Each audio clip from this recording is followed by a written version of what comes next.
So the National Rural Health Resource Center, or the Center for short, is a nonprofit organization that is dedicated to sustaining and improving health care in rural communities.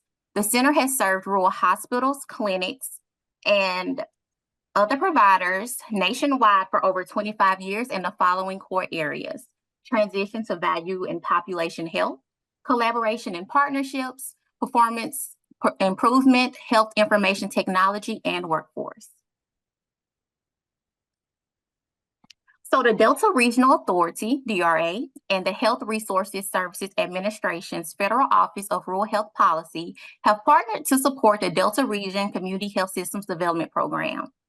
Through a cooperative agreement with 4HIP, the center administers the program and manages the provision of services to selected hospitals and communities. Services is provided through technical assistance, which includes various assessments, on-site consultations, action planning and coaching implementations of best practices, and adoption of key transition strategies. So the center is committed to DEI and anti-racism. We create an environment that reflects the communities we live in and serve, a place where everyone feels accepted and empowered to be their full authentic selves and where everyone belongs. We understand the impact of and seek to defeat racism in ourselves, our workplace, and the world. This guides how we cultivate leaders, build our programs and resources, and deliver our technical assistance. We are an organization that honors, celebrates, and respects all dimensions of diversity. These principles are central to our mission and to our impact. And of course, you can find more information about our DEI strategies on our website. Good afternoon. Welcome to the Lumina Spark team training. So welcome supervisors, welcome community champions to our session this afternoon. We're really looking forward to getting to know you. I think I've met most of you in passing. But with that, I'm gonna just move right into our agenda for the afternoon, right? So we're going to spend some time doing some welcomes and introductions, trying to get ourselves grounded in this session today. And as a cohort, we're going to do some introductions to Lumina Spark. Most of you have already been through your debrief, so I'm hoping you've got a pretty good foundational understanding. We're going to spend some time looking at the Spark app. We're going to do a lot of small group work. We're going to look at your team mandalas and how looking at both the teams that you work with and this cohort that we're building. We'll also be spending some time talking about rapport, building communication between different styles. We're going to have an opportunity to reflect and debrief. And I believe Ambrosia will bring us back home with another poll and a wrap up from rural health. And so with that, I just want to share really quick that when we're talking about Lumina, so this is really going to be grounded in Lumina. And one of the things that we want you to understand about Lumina is that it's grounded in smart data, right? So this tool really only reports on and measured what is contributed in your assessment. So it uses smart data, which is smaller, specific. And so it is really customized to the customer and the person who is doing the assessment. So it's simple, but it really gives you kind of an in-depth and easy way to understand your place at the table, how you walk through the world, and how we can reflect or respond and relate to other people. So it really places a value on the different ways that we all show up. It is not labeling people into red, blue, green, you know, so we're not putting people in a box. It's not an either or. And so I talked with most of you about this, is like embrace that paradox, understand that we are all of these things, we operate on a continuum, and that we show up differently depending on whether we're stressed, if we're at home, who we're working with. So that got into the 3 personas, right, that we talked about. And so with that, we're going to jump into some introductions, and I'm going to pass it on to Megan. All right. Good afternoon, everyone. So this is really the beginning of our learning journey together. We will be with you for the next next couple of years. And so we want to get to know each other and start to make connections. And so we've got kind of a fun introduction today. We don't want any explanation or long stories here. We have a lot to get through. But if you could just share your name and movie you never get tired of watching. So for those of you that I have not had the pleasure of meeting yet, my name is Megan Jacobson. I am a trainer and facilitator with the Hue Life team, and we'll be going on this journey with you over the next couple of years. And I'm located in the Minneapolis area of Minnesota. And my movie I never get tired of watching is National Lampoon's Christmas Vacation. I watch it a few times every single year. So I'm going to use the stacking method so we can establish a speaking order. So just be ready to come off of mute and share your name and movie. We're going to start with Grayson, and then we'll go Candy, then Leah. Hello, my name is Grayson Collins, and the movie I never get tired of watching is the Star Wars saga. Any of those. Love those movies. Thank you, Grayson. Thank you, Grayson. Candy, Leah, Patty. Oh, sorry. I'm Candy McGee, and the movie I never get tired of watching is Forrest Gump. Thank you, Candy. Leah, Patty, Helenia. Hi, I'm Leah Williams, and my favorite is Top Gun these days. Thank you, Leah, Patty, Helena, Bill. I'm Patty Walker, and my favorite movie that I never get tired of watching is Shawshank Redemption. Right. Thank you, Patty. Helena, Tabitha, Stephanie. My name's Helena Wolf, and the movie that I never get tired of watching, because there's several of them, but Pretty Woman. I always like that movie. Thank you, Helena. Tabitha, Stephanie, Tara. Good afternoon. My name is Tabitha, and the movie that I don't ever get tired of watching is all Tyler Perry's movies, especially Why I Got Married. Thank you, Tabitha. Stephanie, Tara, Nikki. Hey, I'm Stephanie Patton, and I love to watch Raising Arizona every time it comes on. Thanks, Stephanie. Tara, Nikki, Richard. My name is Tara Herb, and the movie I never get tired of watching is Tina Turner, What Love Got to Do with It. Tara, Nikki, Richard, Kelsey. Hi, my name is Nikki Williams, and the movie I never get tired of watching is Titanic. My name is Richard Sheriff, and the movie I never get tired of watching is White House Down. Thank you, Richard. Kelsey, Randa, Shade. My name is Kelsey Mashburn, and the movie I never get tired of watching is The Notebook. Kelsey, Randa, Shade, Ambrosia. My name is Randa Hitchcock, and the movie I never get tired of watching is Goonies. Thank you, Randa. Shade, Ambrosia, Precious. My name is Shade Dill, shade like a tree, dill like a pickle. The movie I never get tired of watching is Ever After, a Cinderella story with Drew Barrymore. Thank you, Shade, Ambrosia, Precious, and Jill. Hello, everyone. My name is Ambrosia Johnson-George, and the movie I never get tired of watching is Dreamgirls. You, Ambrosia, Precious, and Jill. Hello, my name is Precious Fritz, and my favorite movie I never get tired of watching. There's two of them. It's probably Star Trek First Contact or Star Trek Nemesis. So cute. Thank you, Precious. And Jill. All right. Jill List calling in from South Central Wisconsin in the middle of a storm. And my go-to never get sick of seeing it movie is Family Stone. All right. Thank you, everyone. Did I miss anyone? All right. Success. Awesome.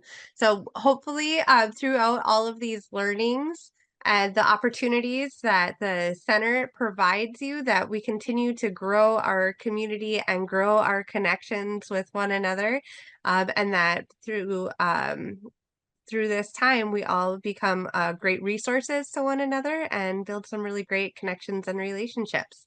So let's go ahead and move into our learning objectives. Shade. Right. So I am calling in from Choctaw Nation in Oklahoma. I got to meet the Hue team through Lumina, and I'm really excited to be able to share this with you today. The learning objectives you can see here on your screen. I'm just going to ask if somebody will jump out there and read one or two of those, give a few of you a chance to have your voice heard. Anybody willing to read the first two for us? I'll go. Understand the underlying theory behind Lumina Spark, gain a deeper understanding of the qualities of other community champions and my supervisor and how their qualities show up in their communications and actions. Thank you, Randa. Do we have anybody willing to read the last two? Yes, understand how your strengths and weakness areas impact how you work with each other and in your healthcare organizations. Develop ways to increase the effectiveness of your team using the knowledge. Right. Thank you so much for that, ladies. And so you can see here, we're really going to focus on helping move beyond just self-awareness. We'll continue to build on self-awareness. That is a key part of Lumina, but really helping you understand the way that other people think, how to continue to build those positive relationships. And one of my favorite things about Lumina is when we understand the way that people's brains work and their brain function, then we are much better at assigning the appropriate intent to their actions. We know that when we do not have an understanding of how somebody else's brain works, we tend to interpret that as personal offense. So how can we help you build these positive relationships, see the best in the people that you're working with, the strengths that they're bringing to the table, and capitalize on those to be a well-rounded team?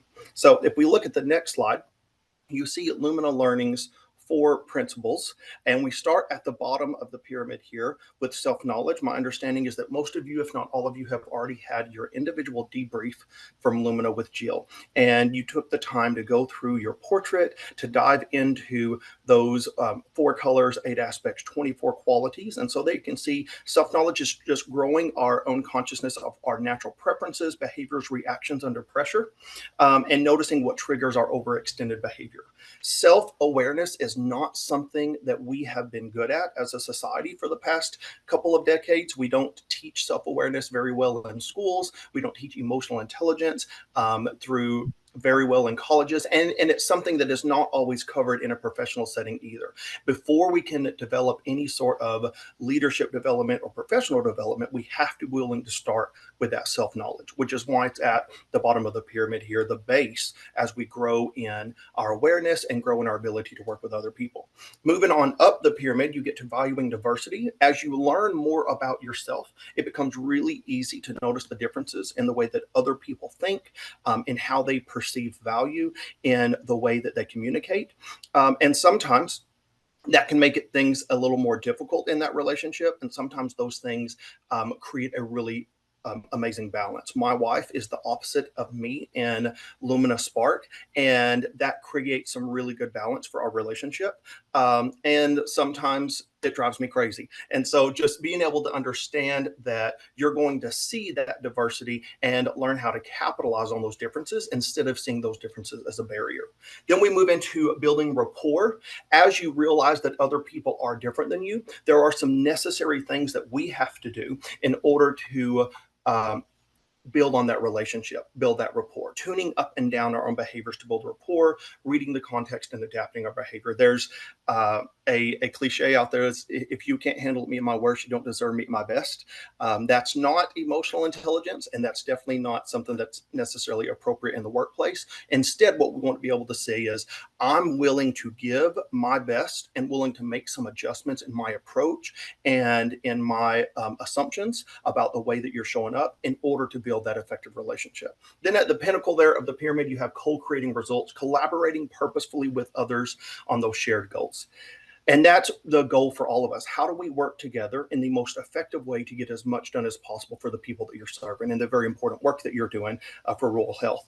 Without working your way from the bottom of the pyramid up, it can be really, really difficult, almost impossible to get to co-creating results. And you'll notice that these things are in alignment with the learning objectives that we were looking at on the last slide, as we're talking about seeing those qualities in other community champions and your supervisors, how those qualities show up in their communication and action, understanding your own strengths and weaknesses, and how you can work with other people to help fill those strengths, build on those strengths and fill those weaknesses. So this will align perfectly with those learning objectives that we have from the previous slide. So we're going to move on now to the next slide.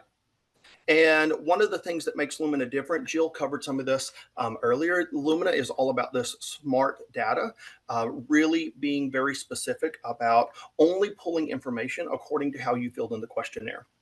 And as long as you were thoughtful in your responses and took your time on those responses, you're going to get some really amazing and very in-depth feedback. A really, really good thing about Lumina, because we live in a society that hasn't spent a lot of time in self-awareness and emotional intelligence, Lumina can create some common language. We know that when working with professional, very successful professional adults, sometimes people just don't have the language to say how they feel or to express what's going on. And Lumina can give us that language that can be shared with the people that we're working with so that we can continue to build bridges instead of seeing that offense or struggling through those relationships.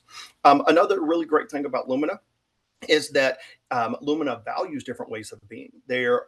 Everybody on this call, everybody in the world has specific strengths that they bring to the table that are necessary for success. And as Lumina is looking at these different personality types, archetypes, different qualities, they will always say that these are all necessary for success. So you will have very specific strengths that you bring to the table, and learning how to bring those with your best effort, and then recognize the strengths that somebody else has that may be different than yours in order to complete that picture. And of course, Lumina is effortlessly virtual. You can take your portrait with you anywhere through the Splash app. And it's one of the things that we're going to do today is spend some time working through the Splash app.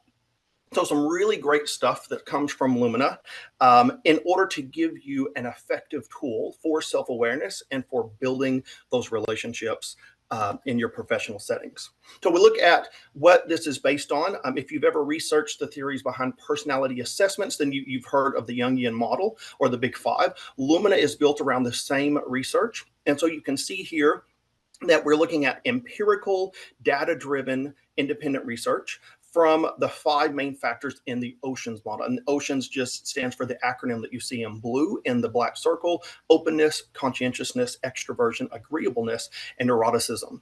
And so the particular assessment that you took covers 4 of those big 5 personality traits: openness, conscientiousness, extroversion, and agreeableness. The 5th would be a separate Lumina product called Lumina Emotion that covers those neuroticism factors. But we're going to look today at these 4 primary personality types. Almost all personality assessments sort people into 4 specific groups. Lumina does the same. And so you can see those 4 archetypes listed on your screen now. If you happen to have the digital version or the printed version of your personal Spark portrait, this specific graph would be on page 9 of your Spark portrait. And so these are the 4 Lumina archetypes, starting here at the top with empowering others. And then we have for the green, in the yellow, we see the inspiring archetype. And in the red, the commanding red archetype.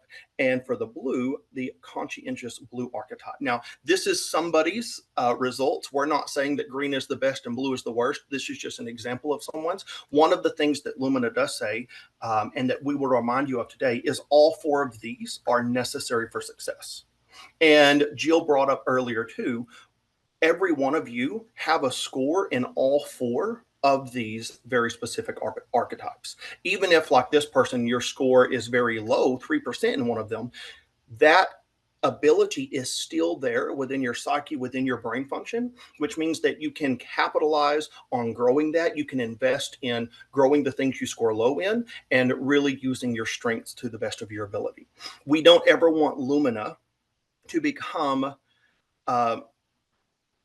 an excuse for bad behavior. We don't want people to say, well, I'm green, this is how I am, this is how you have to take me. That's not what Lumina says. Lumina says green is how you show up in some of your best, but there are these other qualities that you could pull from in order to be more effective in your professional setting and in order to be more effective in building those really great relationships. So we all live in each of these archetypes to varying degrees and preferences. And Lumina will never say you're just one thing.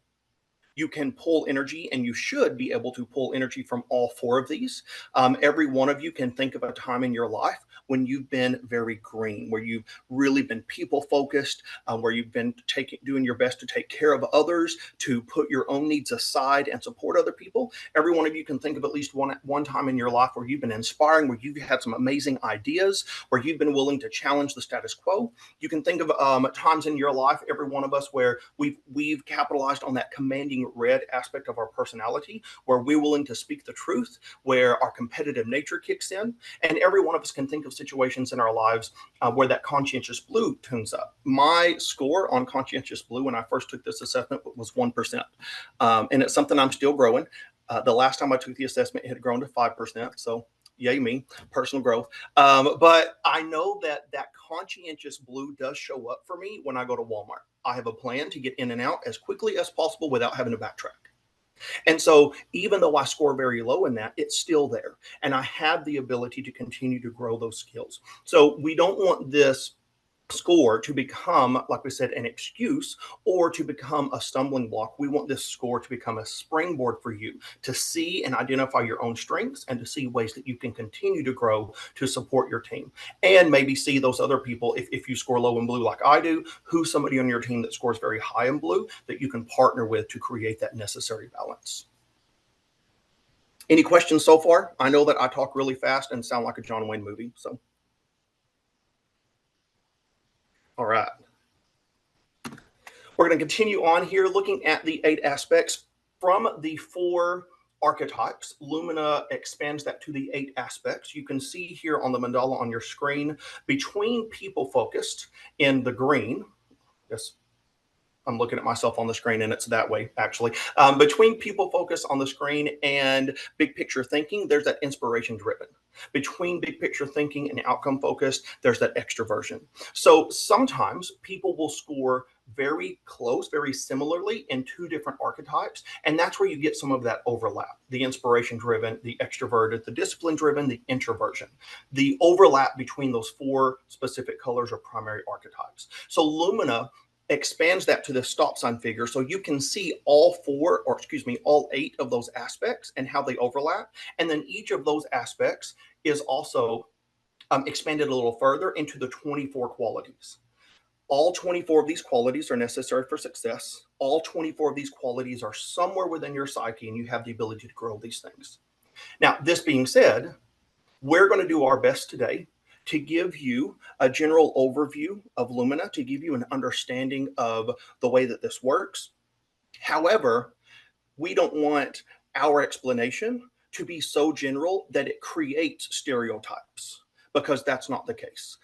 Because there are 24 qualities that you're measured on, and in each of those qualities you're measured in 3 personas, your scores are very, very complex, just like you are a very, very complex person.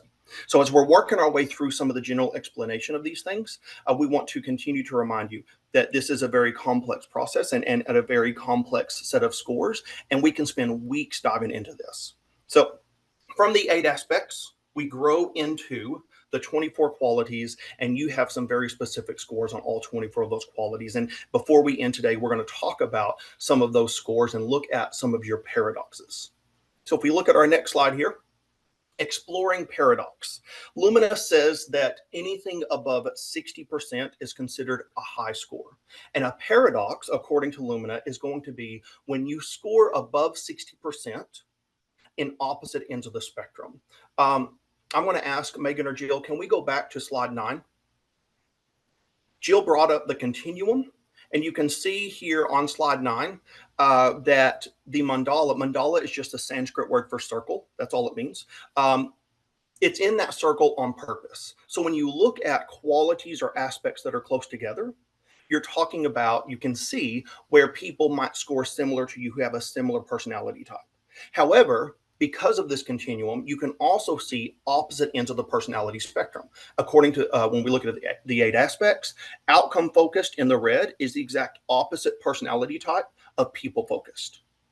And so by looking at this continuum, you can kind of see opposite ends of the spectrum and where you may score high in both ends. The mandala that you see on the screen, they're scoring pretty high in big picture thinking, and they're also scoring pretty high in the down to earth thinking according to their Lumina splash. And that's what we're talking about with paradoxes on the next slide.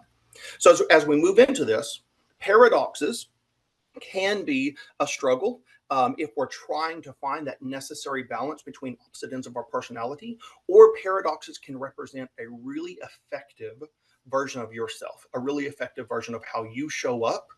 And you're able to be outcome focused and then switch your brain into the people focused and continue to balance those things. And so although the detail of these 24 qualities is very helpful, we know it can be really overwhelming to think about just the 24 qualities and the 3 scores for each of the 24 qualities. So today we are going to focus on these 8 aspects. If you want some time to look at the 24 qualities in more detail, then that's something that we would talk about later. We're going to go through some exercises for better understanding of where the team sits within these 8 aspects and move through these pretty fast because we want to leave lots of time for you to talk about what this means toward the end as we're learning about personality types and how that relates back to brain function, how our personality type relates back to the way that we perceive value and the things that we think are most important, how our brain function relates back to our preferred communication methods, and the way that we could misunderstand somebody else's communication, the way that we may mistakenly misassign somebody else's intentions if their brain function is not the same as ours. And so we want to give you plenty of time for that as we're looking at exploring these paradoxes. Quick overview. We know that each aspect has these contradictory features. And so we want to be able to show you that. So we've got a series of exercises that Jill's going to lead us through that is going to look at these 4 paradoxes, the opposite ends of the 8 aspects, in a little bit deeper way. And so Jill, I will turn it back over to you for the exercises.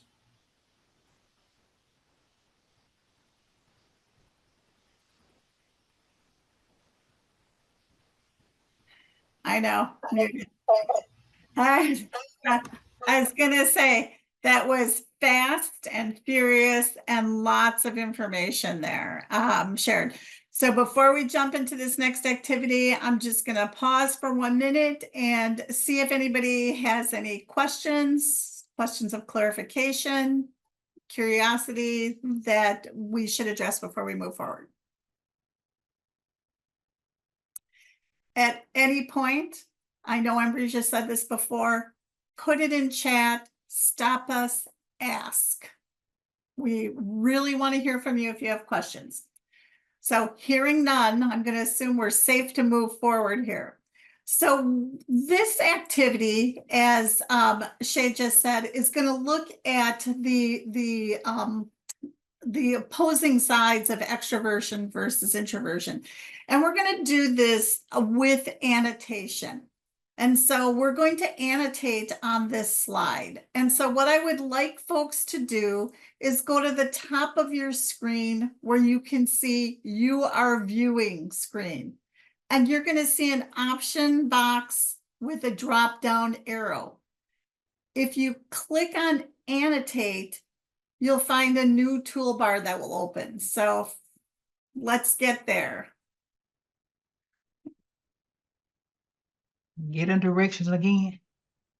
Sure. So go to the top of your screen and it's going to, and click on it, and it's going to have a drop-down menu then that says annotate. So I don't know if I can do that and share my screen at the same time, but I'm going to give it a shot. Oh, no. On my screen, it's Megan's name. So if you click on those 3 little dots by Megan's name, that's what it shows on my screen. That's mine as well. All right. So is everybody able to get that annotate or no then? No. So if you click on your go to the top of your screen. Go to the top where it says you are viewing Megan Jacobson's screen. Oh. And then is there like 3 little dots that say more or options? Or view options? Yeah, mine says view options, but when I click on that, it just says fit to window, original size, or request remote Oh, you know control. what? Ambrosia, you may have to set up annotate as the host. I have it as an option on mine. Is I've it? seen it as well. Let me.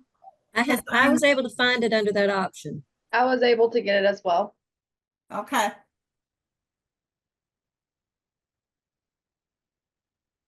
Yeah, I'm on it as well. Mine says the same thing that Grayson says. All right, let's do this then. So I'm going to give you the rest of the instructions so that you know where we're going with this. And then I think we're going to have to play out the support in chat. So how we're going to do this is that I'm going to make a series of statements. And these are going to trend towards introverted qualities, behaviors, characteristics. If that statement is true to you, if you resonate with that statement, I'm going to ask you to put a stamp in the box directly to the left of your name. So for every statement I read that resonates with you, you're going to add another stamp to the left of your name if you're starting, or the previous stamp you entered, so on and so forth. So we're going to be building this out to the left. And so what I would say is, if I could see who cannot in chat, if you could put your name into chat, if you cannot get to the annotate button. Randa can't. Okay. Who else can't? Grayson? Candy? That it? All right. Oh, Patty. The list goes. All right. So, Megan, how about if you take Randa, Shade, okay, you take Grayson, I'll take Candy and Patty. And so I'm going to read those statements. I can help out, Jill. Oh, can you? Yeah, I can. Oh, I can. okay. Candy or Patty, whichever one. I also cannot annotate, so maybe Precious can take Grayson. How about that? So we're going to give this a shot. Okay. All right. So questions about how this is going to work. Find your name. Candy and Patty, I'm just going to ask you to put, an X or yes or Y, however you want to do it, that this resonates with you. Okay. And then I'll fill out your space on the slide. All right. We'll make it work. All right. So the first statement is, I prefer to take my time making new friends. I prefer to take my time making new friends.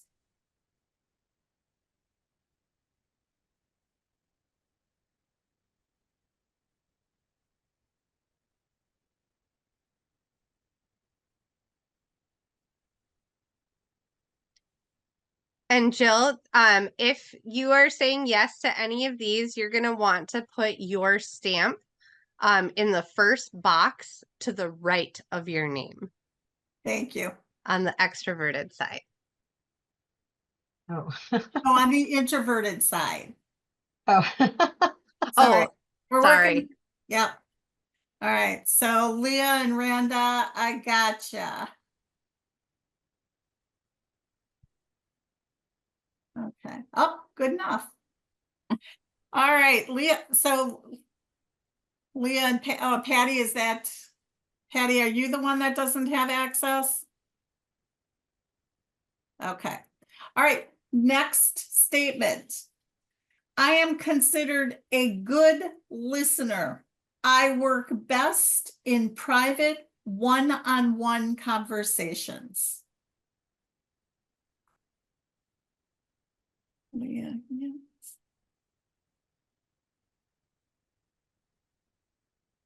Is the left yes or is the right yes? They're all going to the left. So if you agree with it, put a stamp in there. If it doesn't resonate with you, then don't put a stamp in there. So Leah, I'm hearing, no, that doesn't work for you. Patty. So I do have to clarify here. Leah and Patty, which one of you is not able to do? Patty, you're the one. Okay, so I'm filling in for Patty. Patty said no. Randa said yes. And she's got a stamp. All right, good enough. Third statement. I work best in private. Oh, sorry. I screwed you up now. The first one is I'm considered a good listener. The next one was I work best in private one-on-one conversations.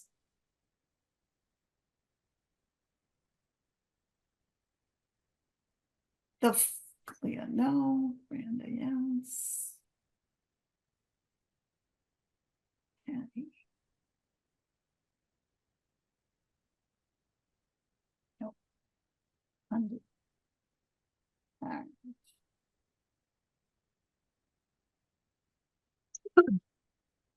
All right, next one. I prefer to think through what I will say before I speak in a group.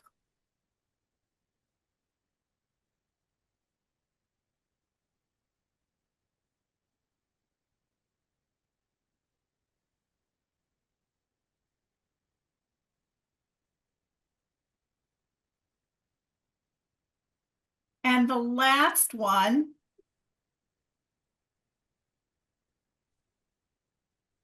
They came in. Are we good? Oops. All right. Let's go. Okay, let's try one more. I control when and where I express my emotions.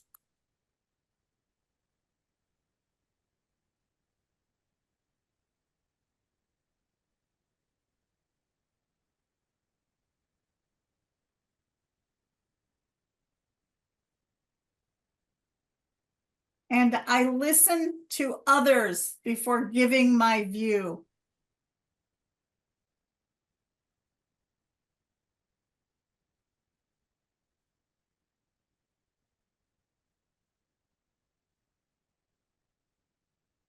Sweet. Thank you so much for this. Yeah. All right. I'm so happy. She said they were expensive. Very expensive. Yeah. Okay. We're going to shift gears now, and we're going to look at this through an extroverted perspective, right? So these are those qualities, behaviors, characteristics that are indicative of an extroverted personality.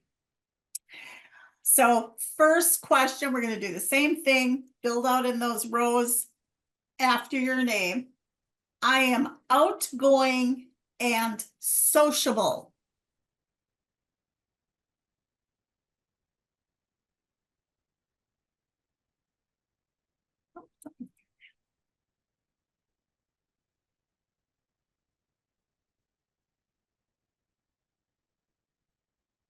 Okay. I like to think out loud.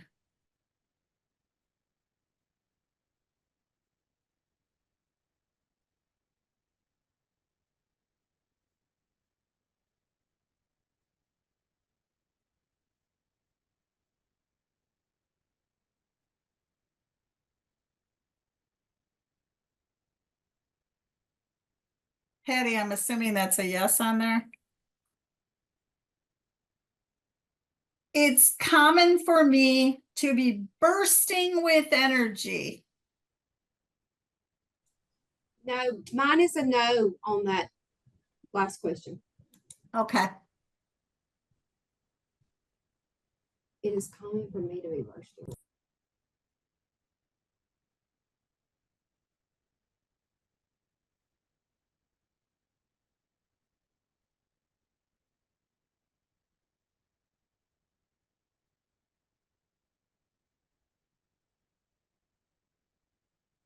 So I'm getting multiple answers here for Leah and Patty. Patty, is that a yes? Bursting with energy? Patty is yes. Okay, thank you. I am no. You are. Okay. Others can easily tell when I'm excited about something. Patty, you can just give me a thumbs up.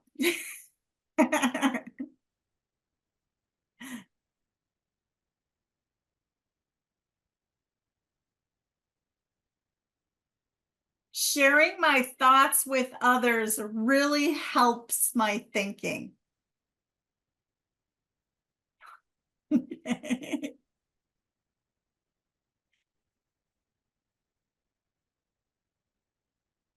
I often step forward and take the initiative in a group.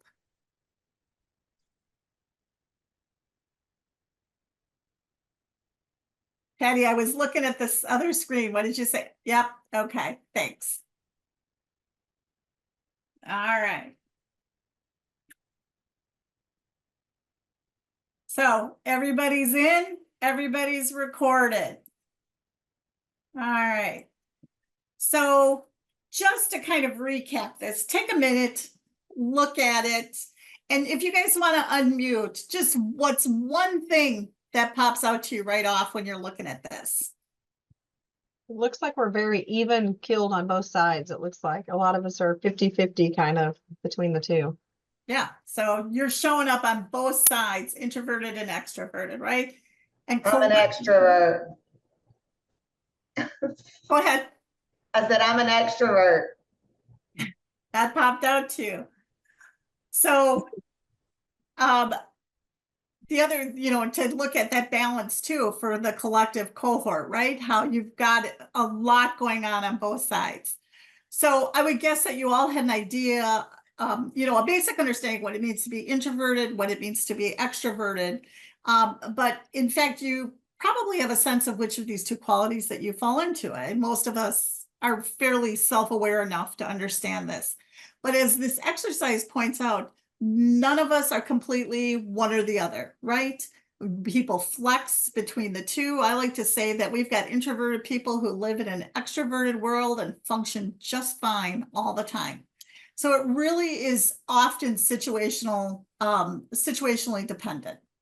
So keep in mind that being an introvert really has to do with how you recharge, that you need to go within yourself, you need quiet, you need some calm, while being an extrovert means that you may recharge by really tapping into others, spending time with people.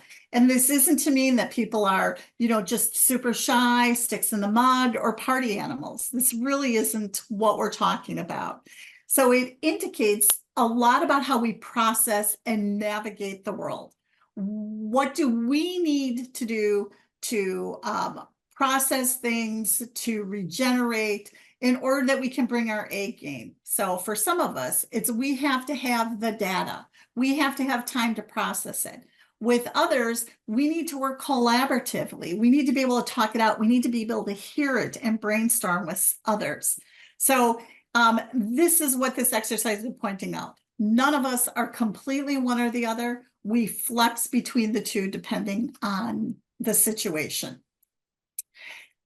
Questions about introverted versus extroverted? Okay. So now we're going to go into an activity and we're going to put you into pairs. So you're going to have just a couple of minutes.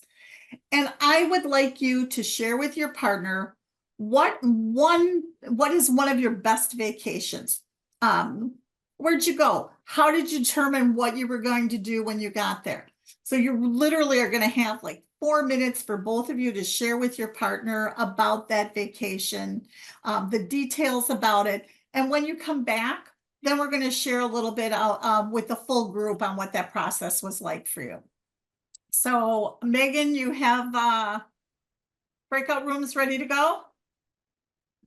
I do. Just wondering, how long are we going?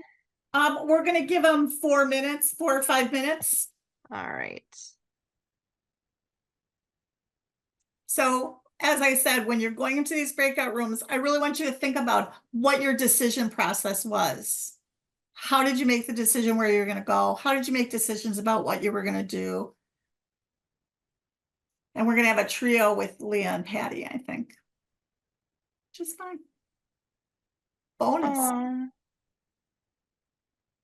No, I think I've got everybody.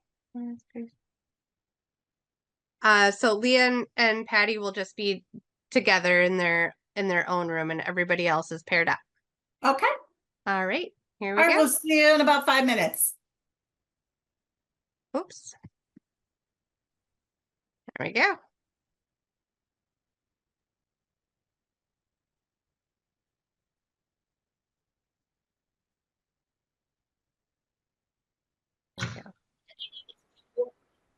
All right, so welcome back. I think I'm hearing a little feedback from somebody, so keep an eye on that for me. So if I could just hear from a few of you, feel free to pop in. What's the vacation you took and what was the planning process? Anybody can pipe in.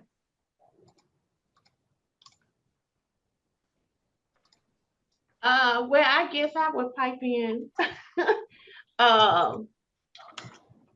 The vacation I took was a girls group to Orange Beach, and pretty much I did not plan that trip because it was a graduation gift for me.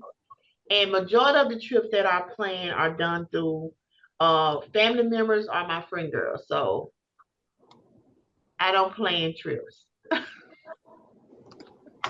All right, how did it work out for you? Oh, it worked out very well. Good. I didn't have to have the stress of planning. All right. Who had a different experience? I went to Disney. We did adult Disney. And all I did, I cheated. I called Disney and they booked it. So, and then because it was an adult Disney, we didn't have a schedule and we just wandered and did whatever we want when we wanted. It was awesome. It was awesome. All right. Someone else who was a planner. Okay, go ahead, Patty. So my husband and I wanted to go somewhere for our anniversary, and we wanted somewhere really, really unique. But we wanted to stay in the state of Alabama, and so which is where we live. So anyway, I got on VRBO and I just looked at like the most unique locations to rent, and it was a 1930s red train caboose. And so it was up in North Alabama near Mount Cheaha, which he had never been to and I'd been to. But anyway, so then we just put, as crazy as it sounds, we planned our whole vacation a little bit down around the red caboose that was completely renovated, and even the hostess even had s'mores and everything for us, and everything in it was red, and it was just cute as pie. And so then we just said, well, what's around here to look at? So then we went to Talladega and we went to Mount Cheaha and went to a museum, and it was weird because people are like, I don't know, it's not a normal location to go to in my state because we live close to Gulf Shores, Orange Beach, and Destin, and Panama City, and I mean we beached out. So everybody's like, that's really weird. But I went to a train in the middle of nowhere, caboose, and spent the night. All right. How much planning went into that, Patty? Really not. I mean, well, a lot. It started with just like where somewhere unusual, and then it went to okay, we secured the train, and then from there we had it took some planning definitely, and booking and seeing when things were open and the best time to hike Mount Cheaha and that kind of thing. So, right. Let me see a show of hands for folks who really need to have a laid out plan for their vacation. I want to know where we're going, when we're going, what we're going to do when we get there.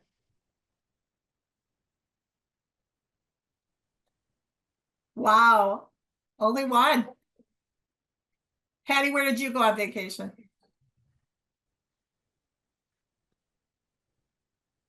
Who, me? Yeah. You just did, Patty.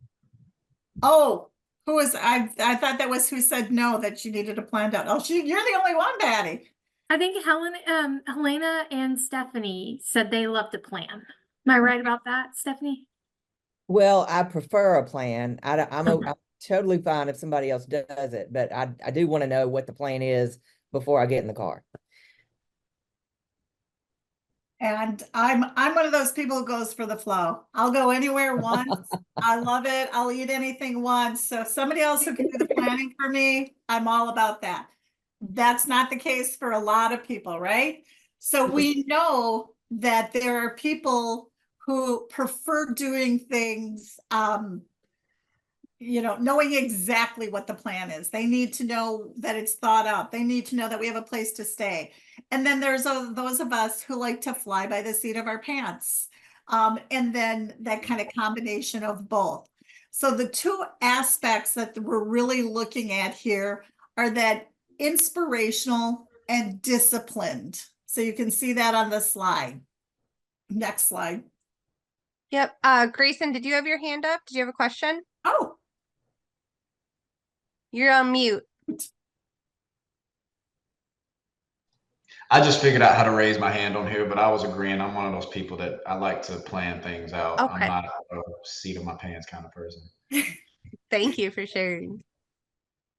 And think about the anxiety that causes for folks who do need the plan, right? So learning how we can work together, understanding that there's people that need that, right? So it's not about the informal. It's not about the relaxed. They need to know what we're going to do from point A to point B, as opposed to those folks who can go with it. It's organic. It'll work out. No problem. So knowing that that there are people who sit at the table who approach things in these very different ways, and that we too slide between some of these characteristics.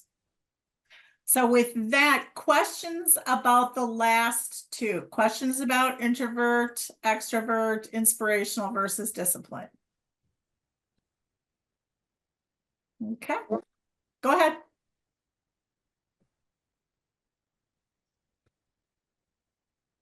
All right, hearing none. We're going to go on to the next slide. And before you go there, Megan, just give me a minute. So Megan's going to show us a slide. We're going to have just a couple of seconds, 30 seconds to look at it, and then it's going to be gone.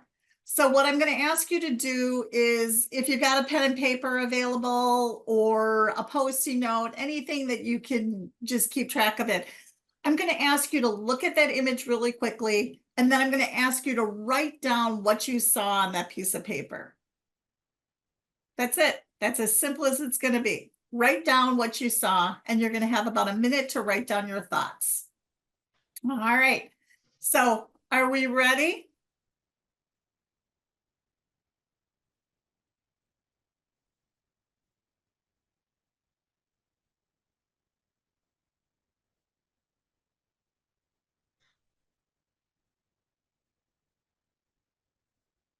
All right. Go to black. Or go back.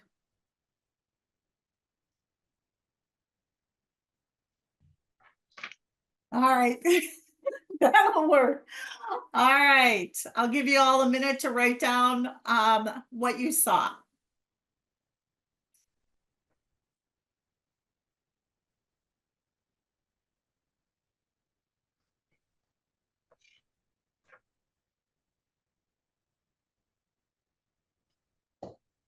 All right. Megan, if you can go 2 slides ahead. And we're going to try this annotation thing again. If you can go to annotate. Megan, are you going to manage them? You're muted. Okay. All right. So pull down that annotation menu again.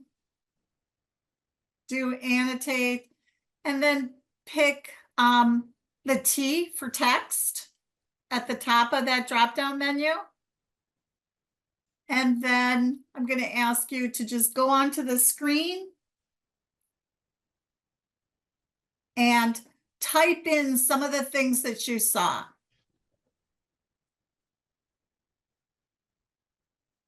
And if somebody needs help doing that, put your answers into chat and we will capture them and put them on the screen.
All right, anybody else have anything else to put up there? All right. So you can see that Megan has moved some of the comments to the left and some to the right. And so maybe if I could have somebody to pipe up and just explain to share what's the difference, what do you think is the difference between the two sides? The ones on the left look like specific items, and then the ones on the right are more general, like suggested type things. Right. So what we're looking at here is on the left side of the slide, it's really focused on the data, on the facts about the picture. This is really indicative of some very down-to-earth thinking. It's about the data, it's about the concrete. While the right side has kind of those imaginative narrative descriptions, right? They're ideas that are connected to the picture. And this is really an indicator of big picture thinking. So looking at this cohort that we have here together, what's one thing that stands out to you about your group right now? Anybody, pop in. Data driven. Data. Data driven. So probably a lot of those blue folks on these teams. All right. So with that, so those folks who really did see those first things, like the rocks, the blue sky, that data thing, this factual information, this again is really about that down-to-earth thinking. For those of you who wrote, you know, it was a rescue plane, it was bombs, it was probably more leaning towards that big picture thinking, the what ifs, that narrative, the story that that image tells. Questions about that? All right. So we've got another activity coming up. And what we're going to do is we're going to, if you can go to the next slide. This activity is about a hockey team. All right.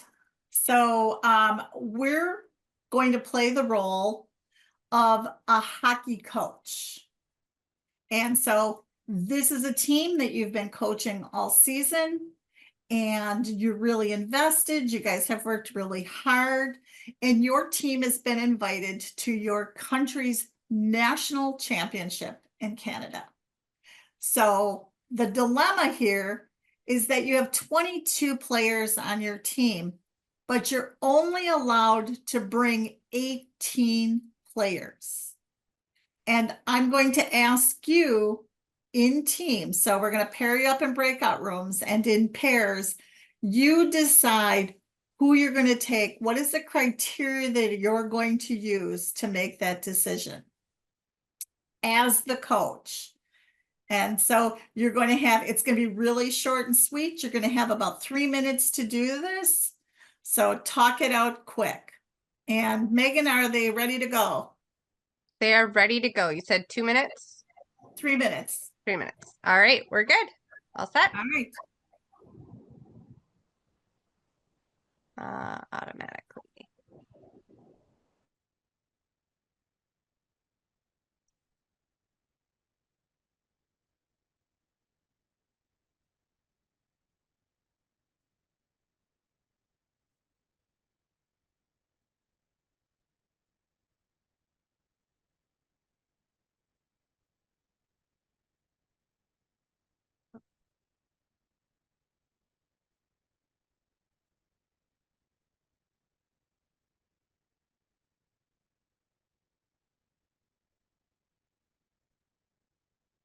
Gonna go outside. So I don't think it's gonna.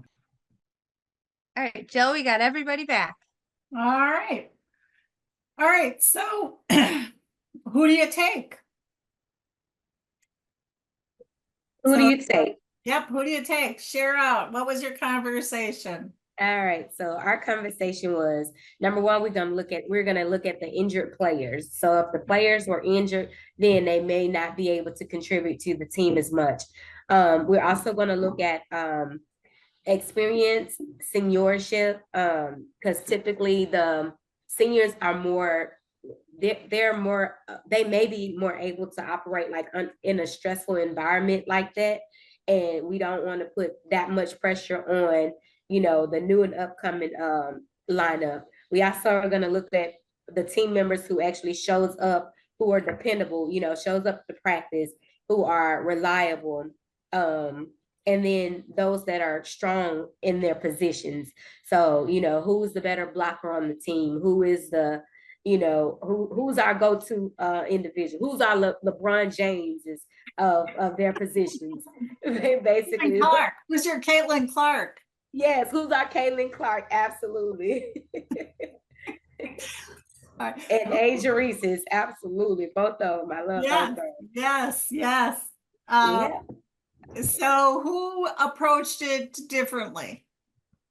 We were kind of along the same lines, but we also said that we would look at the ones that maybe didn't have the best athletic abilities, but someone who is our biggest cheerleader to be supportive when things aren't always going right. Okay. So I also put in to take somebody that can play almost all the positions. In case someone's injured, they can step in and fill in where a position is needed. All right. Now I'm going to ask you, what if the team were 11-year-old kids? Yeah, I see Nikki's face. How does this change your approach? Some people are going to find it harder to cut kids than adults, right? Other folks are going to stick with their original plan. So for those of you, I don't normally want to do this, but Nikki, I got to call you out. Come on. So how is that different for you if they're 11-year-old kids? I'm going to ask the parents, are you all planning on going on vacation at that time? So that would be a difficult one for me. I don't know. That would be a hard one for me. I would probably just pay the extra myself and put the other 4 kids on the bus. There we go. Anybody else stick with the original plan? Come on, there's got to be some hard. I worked with a lady who said, I don't care if my kid sucks. He can stay home. Mama's going to go get us a trophy. Wow. Yeah, I think maybe the more drama filled parents, I would leave them at home. All right. Next screen, Megan. All right. So really here what we're looking at is that outcome focus versus people focus, right? And Nikki's a perfect example of how that can shift in context, right? So her initial approach to it was very outcome focused. What do we need to do to win? Stephanie, I don't know if it was Stephanie or Patty, was saying about taking that cheerleader along, right? Bringing somebody around who can keep the spirits up and be our Ruha guy. And that's very much from that people-focused perspective. And once we threw the kids in, that really shifted the dynamics, right? So it seemed like just from the expressions on people's faces, it became less about outcome and more about the people, the relationships, and that experience. And so some of you were concerned with what's fair, which is characteristic of people who are focused, while some of you were making your decisions on the best decision of the team, right? Which is more outcome focused.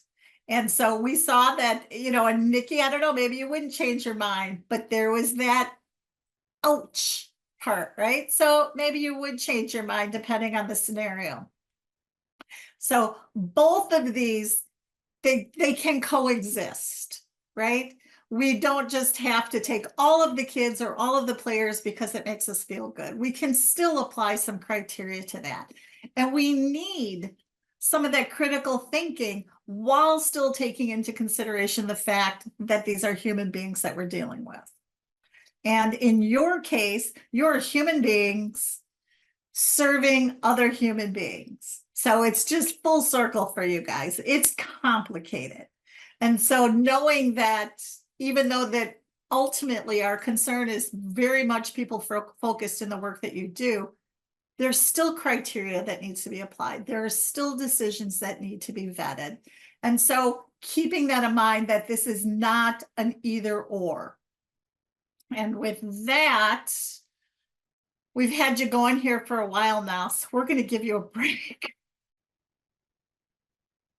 And before we take off, I'm going to say, does anybody have any questions about those 8 aspects?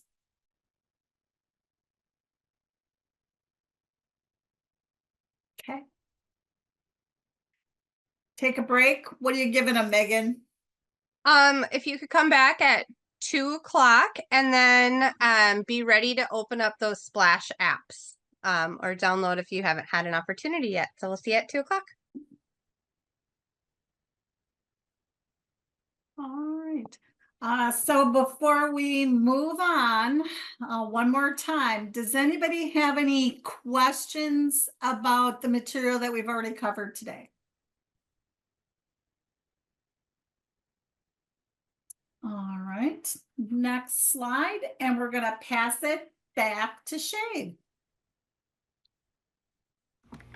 All right, so now that we have developed some deeper understanding of the 8 aspects, we're going to give you a little bit of time in a smaller group setting to compare. In order to do so, we're going to use the Splash app tool. This is something that you have to download to either a work or a personal device. So you will do that by finding the Splash app either in your Apple Store or Play Store, downloading that. And when you open it, it's going to ask if you already have a Splash, and you're going to click yes. After you click yes on that, then you're going to select that you have your own splash, and you'll go to the QR code at the back of your portrait, or Megan has created a little worksheet that has everybody's QR code in it. It's really important that for the if you're just now downloading your splash, that you scan your QR code first. Don't accidentally scan anybody else's. So can we get some hand raising? How many of you have already downloaded the splash app? Megan did put a link to it in the chat. All right, I see a couple of hands so far. Thank you.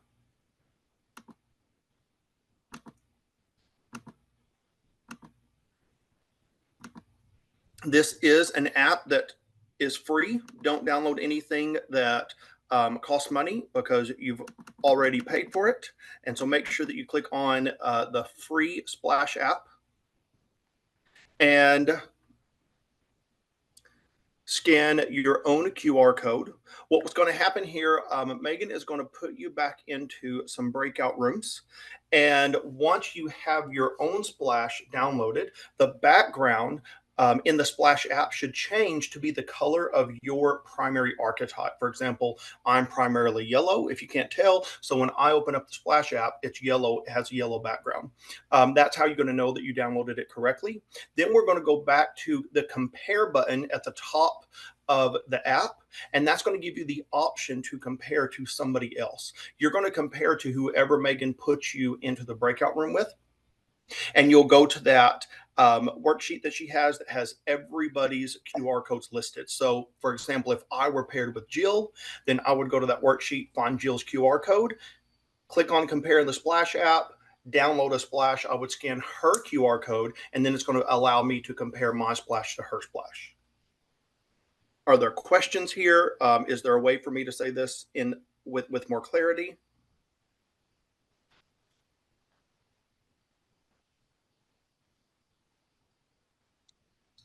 Let's just pause and ask, is there anyone who cannot access the app? Me. My computer won't let me download the app. The work computer, they got some. Can you use? It will be better if you use your phone and go to your app store and download it. I don't know how to scan the QR code from my phone. Just go to camera and look at the QR code through your through the lens of your camera. And what should happen is a little box should pop up, and then hit accept. Okay. So do it ask, do you already have a splash? So do I hit? Yes. Yes. And once you click yes, it should give you the option to scan a splash. And that's where you would scan your QR code in the back of your portrait or through the worksheet that Megan has put out.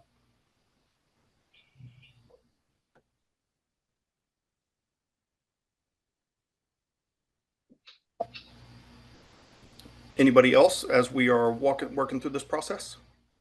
Was everyone able to open the document with the QR codes? So where is the QR code? So in the chat, the last document that I put in there, if you click on that. Okay. All right. There will be a worksheet that's got several QR codes on it. So for the first thing you'll want to do once you're in that app is to find your name with your QR code and scan that one in first. And then you will have the ability to add other people's apps so that you can compare. Okay.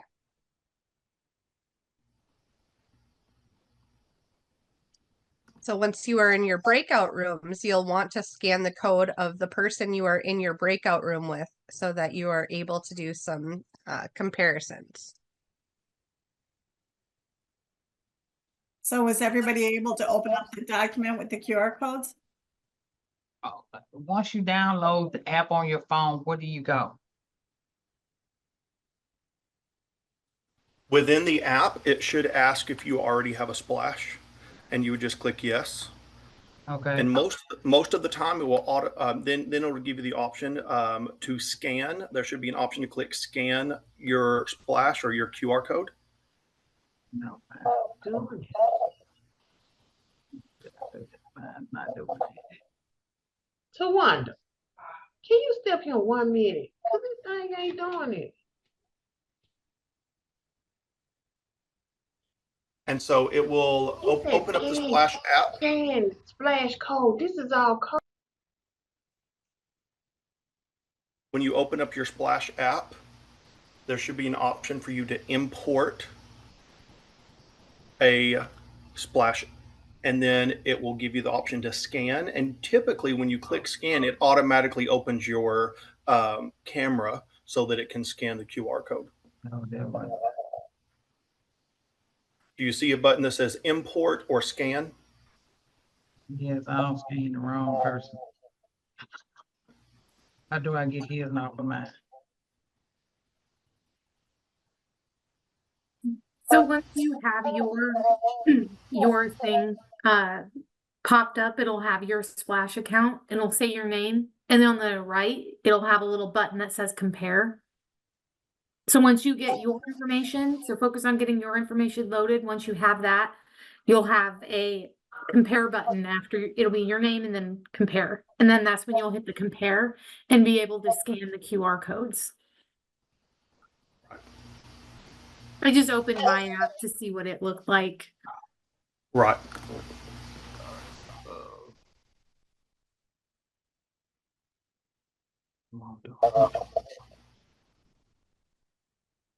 My phone is frozen. All right. Is there anyone that is still having trouble getting their own stuff loaded? Me, Tara. Tara is? How Yeah. about, can you throw Tara and I into a breakout room and I can walk her through it? Yes, so I will we'll open up the breakout rooms and then Jill, I will just have you join Okay. in you can go ahead and put yourself into the room This with Richard Tara too, I'm and having trouble. Uh, Having trouble when I try to go to my QR codes and keep giving my personal email account to sign in. my phone. Oh, If you have an Apple phone, there may be an Apple yeah, I code or was an just Apple gonna ID you have say, to you put might in. have to. No, I got Samsung phone. Okay. My phone froze up. But I got the I installed it on my phone, but then when I go to the QR code and click on the link there, then when it goes to open up, it asks for it gives my personal email account and then my password to kind of log in. All right. Probably because you have, did you say you're doing it through Apple? No, I'm doing Samsung. Through Google? Yeah. I think that has something to do with the I security think it's because of for your phone. yeah. And It's so verified, yeah. we'll put you in a breakout room where you can get some support with that. One of the things we do want to say is when you get in the breakout rooms and you're able to compare, you'll see on the screen here there are some red circles around what looks like an opaque or ghosty colored dot. Once you get your app, the app up and you compare and you import somebody else's code, you're going to see your splash overlaid on top of theirs. Your splash will be the ghosty colored splash. Theirs will be the full color. Then you can click on the 8 aspects and it'll work you through those 8 to compare like what you see on the screen. Carrie usually takes a relaxed approach and is less likely to focus a lot of energy on being particularly organized. And so it'll kind of tell you when you're comparing to the person, the differences and similarities between you and them according to the 8 aspects. So you just click through those 8 on the stop sign figure and have some discussion around that. Megan? Mine keeps changing. All right, so I'm gonna open up the breakout rooms and then Jill will join with Tara in that room to help troubleshoot once you're in there, and then Shade, if you could join in with Richard and Candy. Okay. So I will, or sorry, with it'll be Richard and Nikki. So you'll be with all champions. You will be paired up with your supervisor. So All right, and you're gonna have about 10 minutes to have this conversation. Just set the time. All right.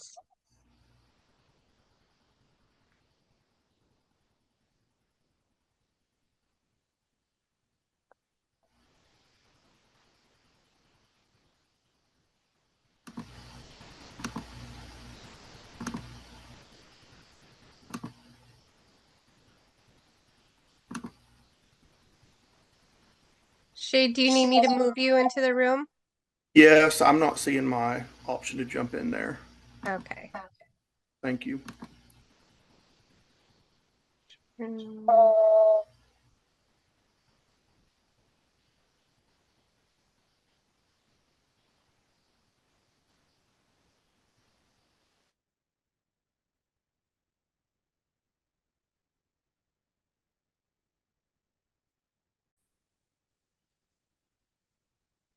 All right. Shay, take it All on. right. So you've had some time to look at the Splash app, hopefully to compare at least a few of the aspects, if not all of them, with how you compare to each other. We did purposefully try to put you together with the people that you're working with. And so when you open the app, and you can see that comparison button, we're going to just give you a minute to share what's something that stood out to you, maybe about a strength that the person you work with has that you can depend on. What's something you can depend on somebody else to help you with that you might have scored yourself low in. Anybody willing to share real quick? Well, I'll throw out there that Tabitha and I are very much alike. It's as a matter of fact, a lot of the attributes I click on, it says you both do this and this. You both do this. So we're more alike than not alike. Right. And for the most part, we know that we have a tendency to surround ourselves with people who think the same way we do, and that can create it. Well, and there's a lot of good in that. You have that comfort level. You can kind of read each other's minds. And so it's good to make the relationship a little more easy because of that. When you're working with somebody who is the opposite of you, Lumina says that creates a lot of opportunity for conflict. But opposites working together, after they've been able to work through the conflict, they typically make the best teams. We know we do this in personal lives. Like I told you earlier, my wife is the opposite of me. And we don't always capitalize on the value that our opposites bring in the workplace setting. But it's always good to have those people, like you said, Stephanie, who share a lot of that thought that you have. I know that I was in the breakout room with Nikki and Richard, and there were some things where both of them scored a little lower in inspiration driven. And they said, well, we're in an industry where you kind of have to follow the rules. Like there's not a lot of wiggle room there. And so it makes sense too that we tend to choose jobs that fit our mentality as well. Anybody else willing to share what's something that stood out to you when comparing with the people you work with? Maybe a way you can help them or something they can do to help encourage you and grow those skills?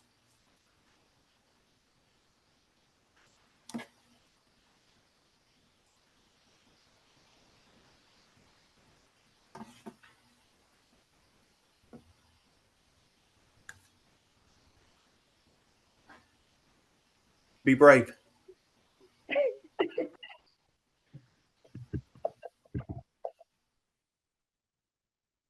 All right. Well, as you continue to work through that Splash app is a really cool tool just to give you that comparison.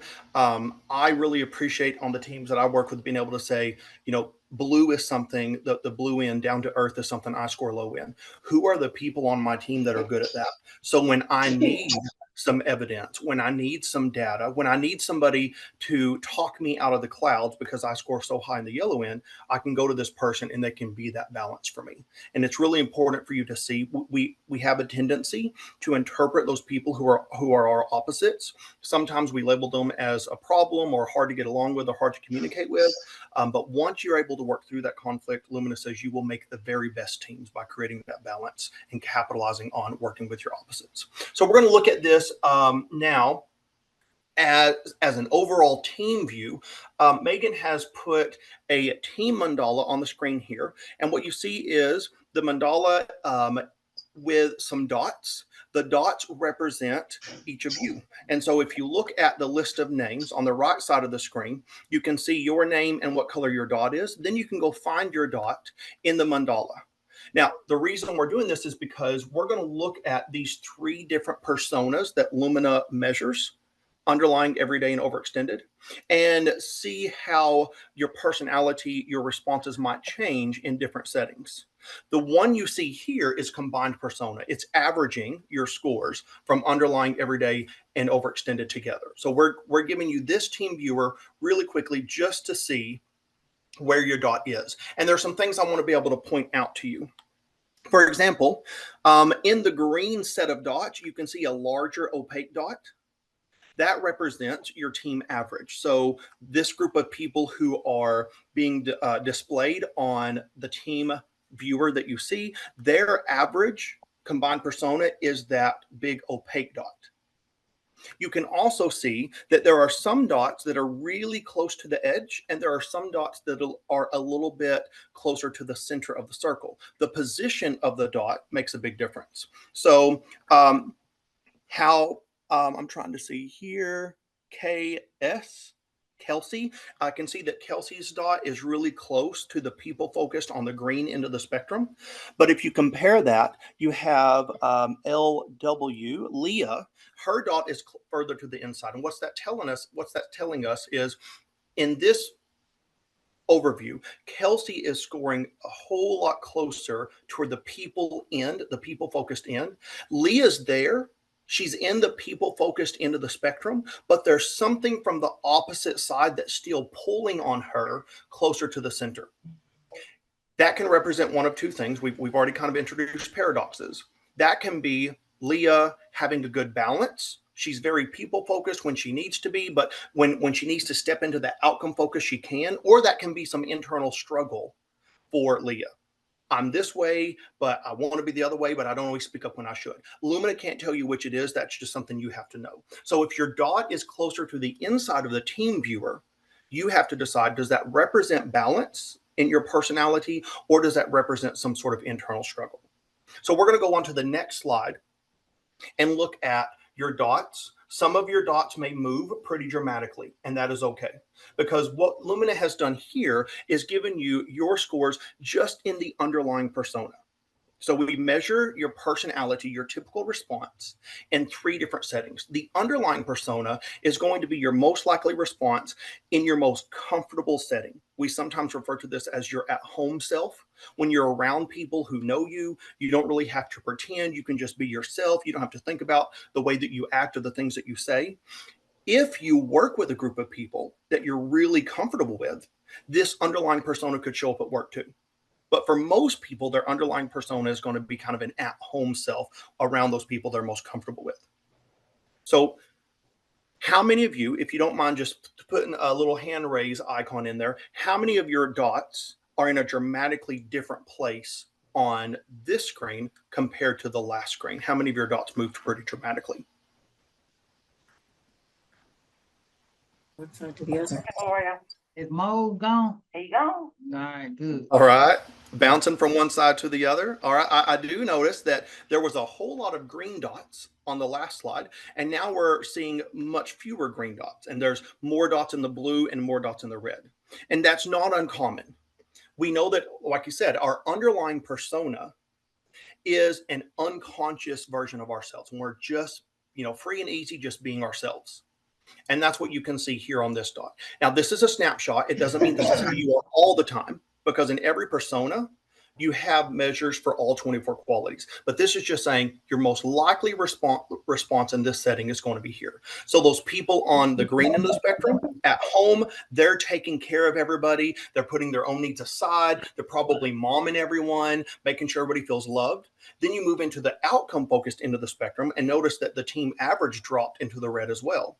In the outcome end of the spectrum, what you're seeing there are those people who at home are much more likely to take charge, to say, this is what has to be done right now. This is what we're going to do. You need to do this. Those moms who show up and become the boss. Then you've got some people who score higher in the blue end, the down to earth at home. They're just comfortable being left by themselves. They like to go home and have no drama. They don't want to have to worry about anything, just chill out at home and have that time to relax and decompress from their workday. And then there's one person there in the yellow end, Patty, who's scoring really high at home. And what that tells us is at home, Patty is really comfortable just coming up with new ideas, trying new things, solving problems, always thinking about the future. What do we got going on next week? What do we got going on 6 months down the road? And so we can start to see just by the placement of your dots, some of your likely responses. Now, But should I be concerned that I'm all by myself on all of these? Are you in the yellow? Yeah, on both of them. I was lonely in the first one, and I'm a sociable person, and my little dot's just out there all by myself. I'm gonna tell you, Leah, they're lucky to have you, Patty. I call the yellows the unicorns, but it is very common that people, anytime Lumina gives us these measures, we know that people who score highest in the yellow are the smallest group of people. That doesn't mean that they're the worst. I'm also a yellow. We might actually be the best. What that does mean is that over time, especially as we grow, as we move into a workplace setting, as we are raised by our parents who are giving us rules and expectations and societal expectations, a lot of the yellow qualities have been deemed inappropriate in the workplace. And so those are things that people typically compress. It doesn't mean that there's the other people on this mandala do not score high in one or two of the yellow qualities. They're just less likely to show those, whereas you feel more comfortable showing that yellow. And I think that has a lot to do with the fact that, like I said, over the past century, we've made these yellow qualities inappropriate in society and at work, because yellow is rule breaking, challenging bureaucracy, willing to think on your own, willing to stand out in a crowd. And those are things that we don't always deem acceptable. Does that answer your question, Patty? I'm just making sure it wasn't because my movie was Shawshank Redemption. Y'all think I'm a psycho. No, it's perfect. And one of the things that we also know in today's society and in the workplace, when you look at any sort of professional development, what are things that people are talking about throughout the world right now? They're talking about innovation. They're talking about effective change. Those are things that the yellow people have to be willing to bring into the workplace. And so over the past 100 years, we forced those yellow qualities out of society by labeling them inappropriate. But now in 2024, we're begging people to bring those yellow qualities back to help us solve these huge problems that society's facing.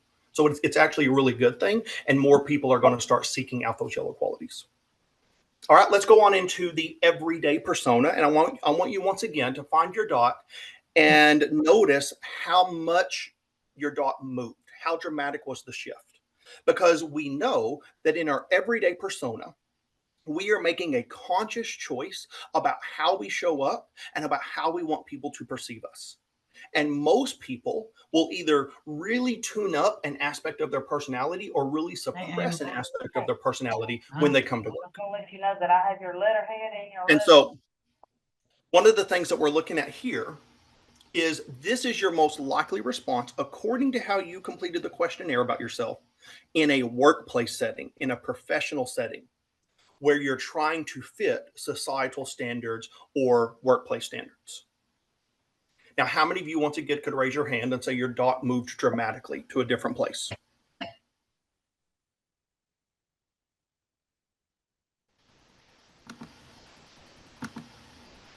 All right. And so what we're seeing here is if your dot has dramatically moved from the last slide to the everyday persona, from underlying to everyday, that means you're putting a lot of effort into changing your personality when you come into the workplace. That's not necessarily a good or bad thing. Your ability to be flexible and adaptable is a good thing. It's just up to you to decide. We know that when we go through the 24 qualities and look at these 3 personas in all 24, people tend to point out a few qualities that they are suppressing that would help them in the workplace. And so that's just something for you to think about on your own. Now, in this everyday persona, if you all were a team who worked together every day, we can see your dots here. Lumina says the most effective teams are going to be teams whose dots are spread out evenly across the mandala. Do you see that here on this mandala?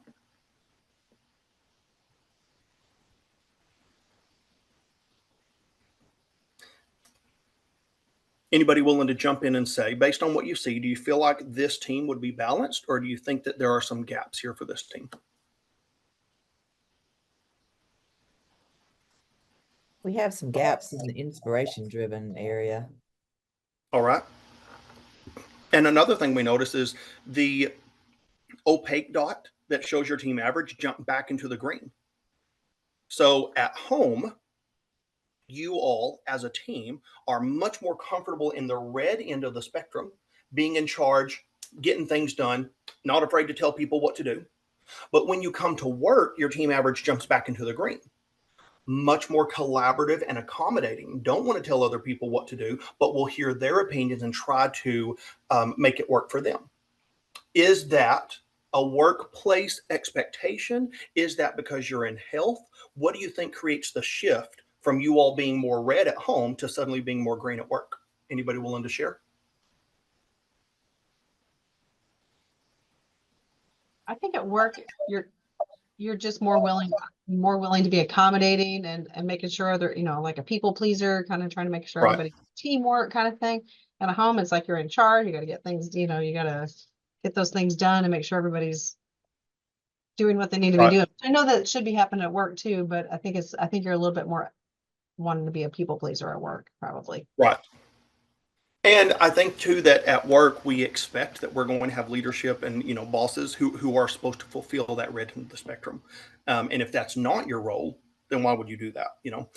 And so there's a lot of conversation to be had around this. Another thing that I'll point out really quickly before we go to the next slide, when we're looking here, we talked about how you can see opposite ends of the spectrum. So red and green are opposite, yellow and blue are opposite.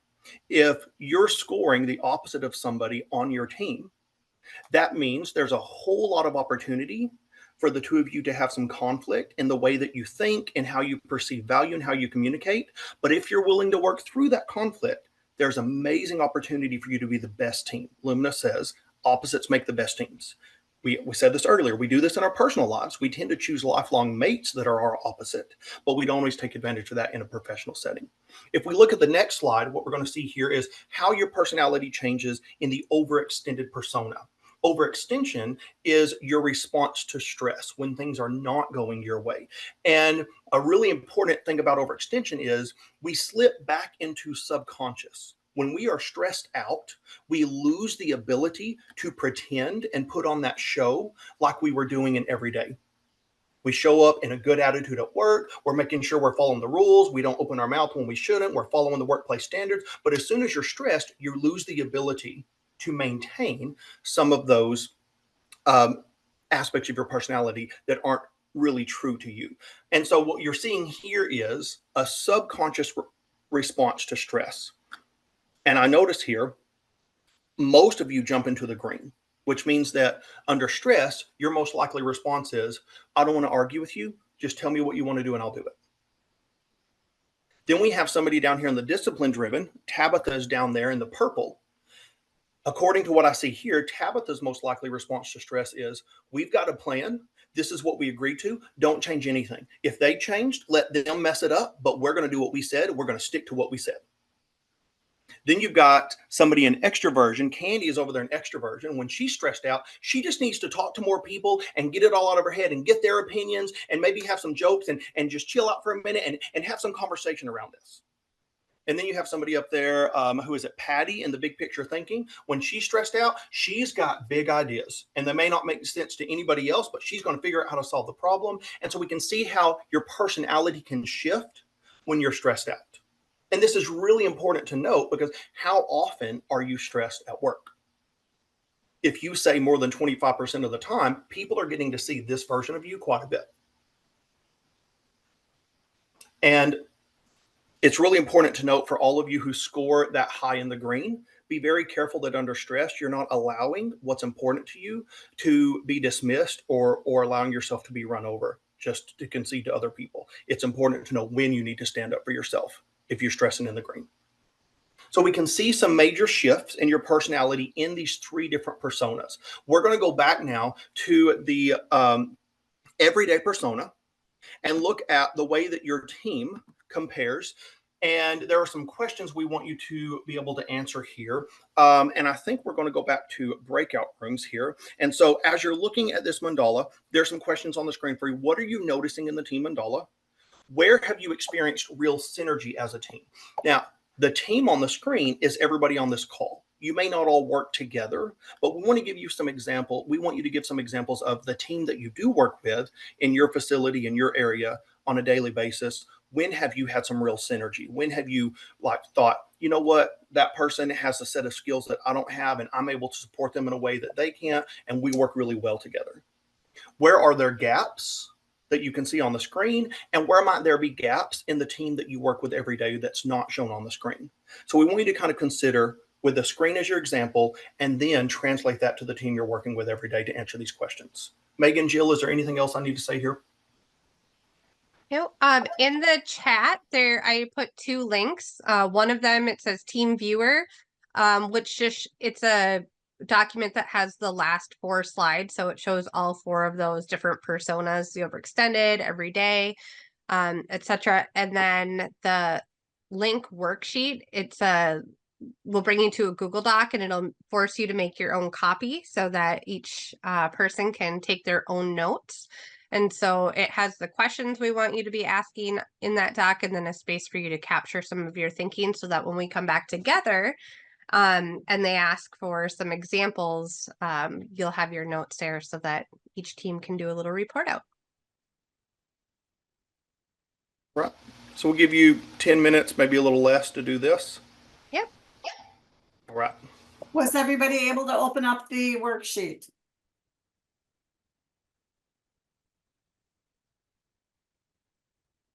No. So Leah, there, if you click on where it says link worksheet and you click on it, it doesn't open up? Does it say make a copy?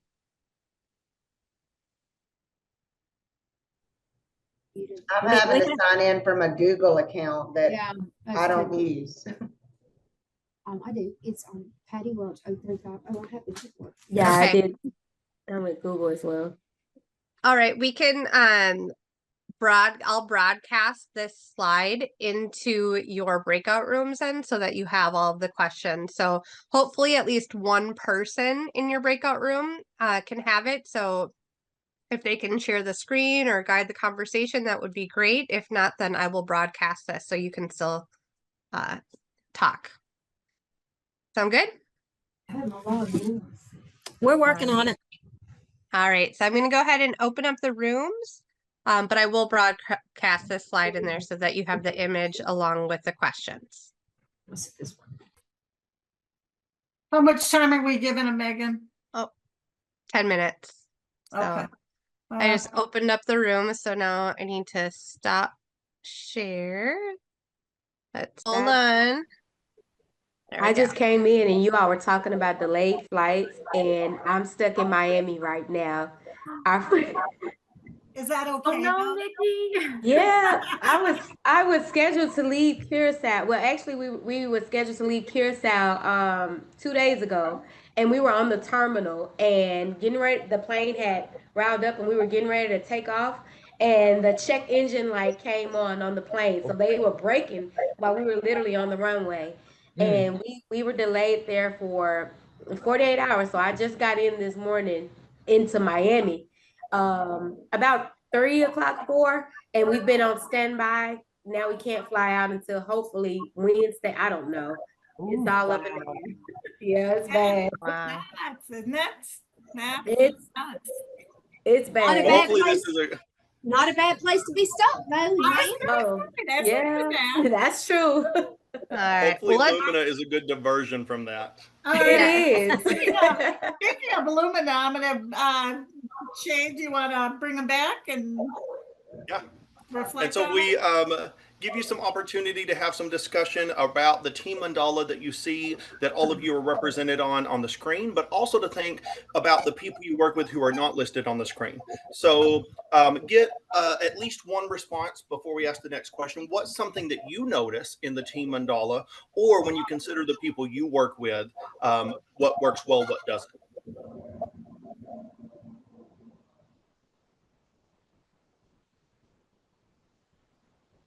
have at least one person jump in and share what you talked about in your groups. What's something you noticed about this team mandala, or about how the team you work with every day works well together? Well, we noticed that all of us were basically at a different focus point on the mandala. And personally, I think that's a good thing. That's what I was talking about with Helena. If I have an issue, I can go to her that's in her strong suit. If she has one that is in my strong suit, she can come to me, and we can work off of each other and play off of each other's strengths. And that's what we noticed in ours. Right. And there's so much wisdom in being able to truly capitalize on those differences. It takes some time for us to, go through some growing pains and learning that working with different people, diversity of thought and brain function is so important, and learning how to capitalize on it. So I'm so glad you said that. So then the next thing we have here, we'll go to the next question. And I want you to think about, in your conversations, examples of when the people you work with every day work really well together. When have you experienced real synergy as a team? Describe what was happening. The real synergy as a team. I'm sorry, you all can go ahead. Whoever was next. Oh, you can go ahead. Nikki, you. Go ahead, Nikki. Okay. Real synergy as a team took place in our group. Well, we talked about it in our group. It was basically like a patient centered care model where the patient was admitted into the facility, and prior to his or her release, a lot of things had to take place when it came down to that person care. So they may have had to be referred out to like a cardiologist or some kind of specialty. They also may have needed housing or different other resources. And we pulled in the doctors. We relied on the doctors to have those notes that were needed for the facility. We relied on the social workers to make sure that the patient was ready to go. We also, to the facility that they were being admitted into. We also, so it was like we pulled in different the doctors, the nurses, the DONs, everybody came together to take care, and fulfill their roles and their duties to make sure that the patient had everything that they needed to have before leaving the facility. Right. And really, like kind of exactly what was said earlier, being able to capitalize on the strengths that everybody brings to the table, being experts in their field, knowing how to support those things. That's a really great example. So the next question there is, what's happening when that synergy is not present? And I want to ask it from this point of view. What would be the cause of that synergy not being present with the people that you work with?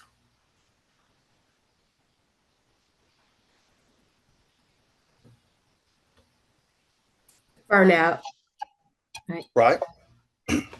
And that's going to be that both of those, burnout, conflict, go right back to our overextended persona. When we're stressed, when we're being stressed beyond our means, when things are not going right, then our typical strengths sort of morph into something that is not really effective for us. So I appreciate you showing that, and that points back to overextension. Anybody else on what do you think is the cause of your team not having the synergy on those days when that happens?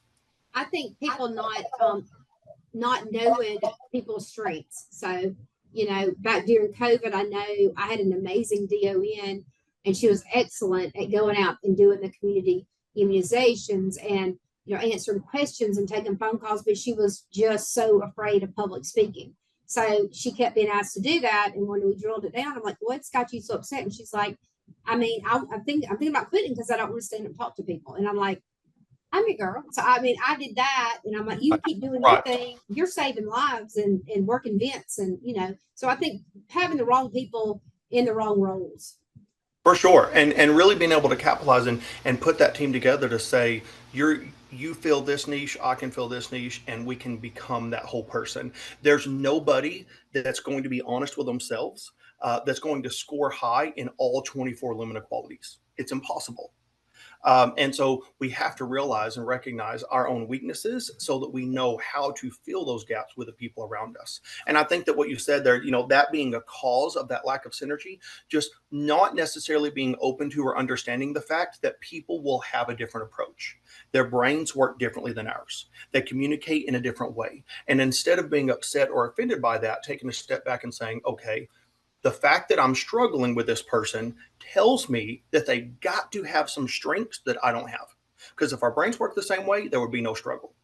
So if it's a struggle for me to communicate with them, if it's a struggle for me to build this relationship, there's got to be some strengths that they've got that I need. And we can start to see a much more generous view of the people that we're working with. So it really goes back to our own outlook on people. I appreciate you sharing that.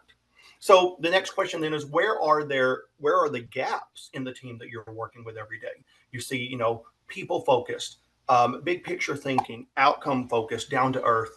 What does your team need more of right now in this moment in order to be more effective? Or inspiration.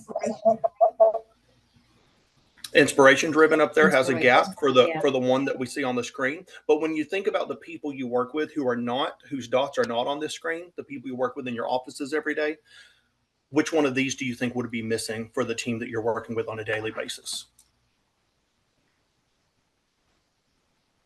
Yeah, that's my Thank you very much. Discipline driven. Yep. All right. Yeah. Having the ability to stick to the plan, make a plan, see it through to fruition, be diligent about all of the steps and plan of action. And it And makes I- a difference. I'm sorry. And I would say outcome focused, because a lot of times our people don't understand why they're doing what they're doing. But if they understood why they're doing it, oh, I'm using this kind of whatever because it's safer and I'm going to needle stick. Oh, then Right. just, oh, I have to do this. So I think outcome focused and people looking at the real picture of why we're here. It's easy to forget, we're here for patients. We're here for other people. That's why we're here. And it's a really dangerous thing for leaders to be offended or to be upset when staff are asking those why questions. What we know in the research is when staff are asking that, it's a perfect opportunity to capitalize on their willingness to learn more in that moment. If somebody's questioning you and saying, why do we have to do it this way? Don't be offended by that. Don't take it as an affront to your authority, but use that as an opportunity, a teachable moment to invest in what they know. Anybody else on gaps? I would say, just being in healthcare, we're not always we don't have the opportunity to bend rules and kind of work around bureaucracy, because just the nature of what we do is follow the guidelines, whether they're set by the government, or they're set by insurance, or they're set by clinical protocol, whatever they are. So on that inspirational driven stuff, that doesn't always lend itself to our day-to-day. Right. Can you think of opportunities when your people need to be inspired, or when maybe there could be an inspiring out of the box solution where Well, you we could had to capitalize on it? we had Go to ahead. during COVID. We had to Right. had to come up with For our own sure. rules, pretty much. Yes. And so that's a perfect example of, even if it's not your day to day and it's not something that happens all the time, there will at some point be the need for us to capitalize on these skills within our own heads and within our teams, and say, this isn't something we do all the time, but it's something that we have to do right now. I score very high in the yellow end of the spectrum, and my motto is policies were written at specific times for specific problems and need to be challenged. And because Lumina says I'm a rule breaker. And if people don't know that about me, then they could very likely just assume I'm just trying to burn the place down. When in my mind, I want to be able to update these things. And so learning how to change the way we assign intention to the people around us, those people who score really high in red, they're not just, being gripey all the time, but their brains automatically point out potential problems. Those people who score really high in blue, their brains automatically seek out the data and the evidence. Those people who score really high in green, they seek the emotional security for the people around them. And those people who score high in yellow, they're problem solving. Capitalize on those brain functions to make your team as effective as possible. And with that, I will stop talking so fast and get out of the way and let Jill move on to our building report section. All right. Yeah, here we go. And so this is just that, right? How do we capitalize on those differences, leverage those differences and those strengths, realizing that there is this balance, right? They are not mutually exclusive, and we need all of that to be successful teams. So we're again going to go into breakout rooms in a minute, but we're going to just really talk through what that looks like before we do that. So how do you show up? And you've had the opportunity to kind of look at each other's splashes. We've talked through it a little bit. So we want to spend some time helping you understand that you can use that information to really build rapport with others. And so let's take a quick look at that. So on the slide with the tips to build rapport under underlying needs, I'm sure that most of you sit on the opposite side of the mandala, know people who do. And so we've already looked at this cohort, and really there aren't a whole lot of people sitting on the opposite side for most of you. So we've got, we're holding the weight of that inspirational thinking. But think about your social groups, think about your family. So who's someone who sits on the opposite side of the mandala than you, and kind of try and get yourself in the mindset of that difference. I'm sure that there's times where you've butted heads with that person, and that's the challenge. My husband's very, very blue. I'm very yellow. One of my favorite statements is, comments is, how hard can it be? Let's just do it. And if he doesn't have the data, if he doesn't give time, if he's not given time to process and read the instructions, we're going to butt heads. But likewise, you can still butt heads with people who think like you do. So if you're really determined, you're a really strong leader, you're very opinionated, you're really confident in your decisions, and you're working with somebody else who operates the same way, but hasn't come to the same conclusion, now you're dealing with some serious headbutting. So it's not always, the perfect situation to be working with somebody who thinks just like you do. You're too creative, you're too high level thinking. It's hard to rein those people in, to make decisions, to move projects along. So we do need each side of that to balance us. And so we do that by understanding these differences, learning to understand what we bring to the table, understanding how those differences can support us. So understanding that each of us has these underlying needs. And so let's look at that. So who here really responds to the blue? Written evidence, proof, data, numbers. Who here in this group sits in that space? All right, Tabitha, what does that look like for you? What does it look like for you if somebody throws a report at you, 40-page report at you 20 minutes before a meeting and asks you, what do you think about this?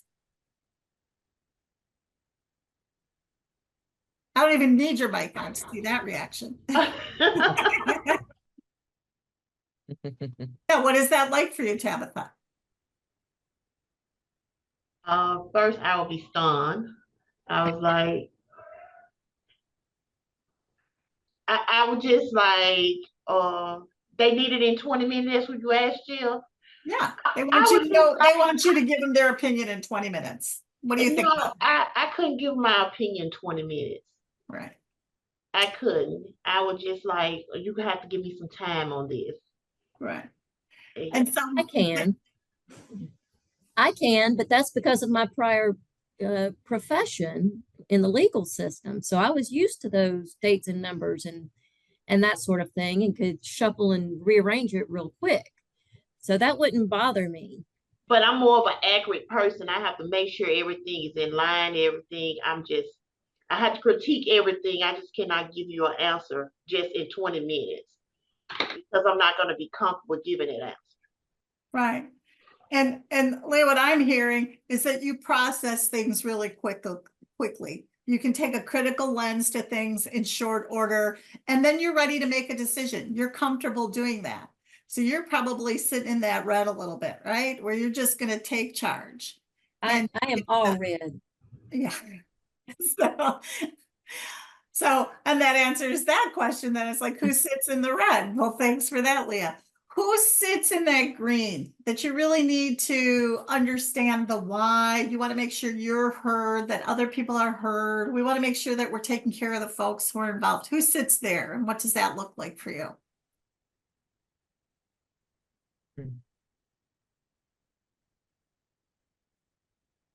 I know we got greens.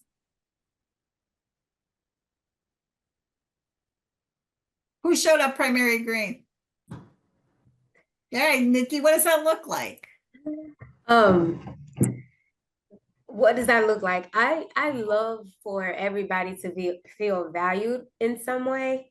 And so, just understanding the overall goal, hearing each other's opinions or thoughts on, whatever it is that we have going on, and just let them know that, just basically making everybody feel valued. That's just me. Feel valued. Your opinion is valued. Even if establishing some kind of commonality, and your opinion is just as important as mine. But overall, we're going to make sure that the decisions and stuff like that we're making is for the greater good of the task ahead. And so just making sure everybody feels included and valued. All right. Thank you. And then the yellow. So that inspirational, who sits there they need to be creatively engaged. There's got to be a purpose to this. I need to be inspired. We're looking towards the future. It's going to be great. I'm excited about the opportunity. Which of you sits there?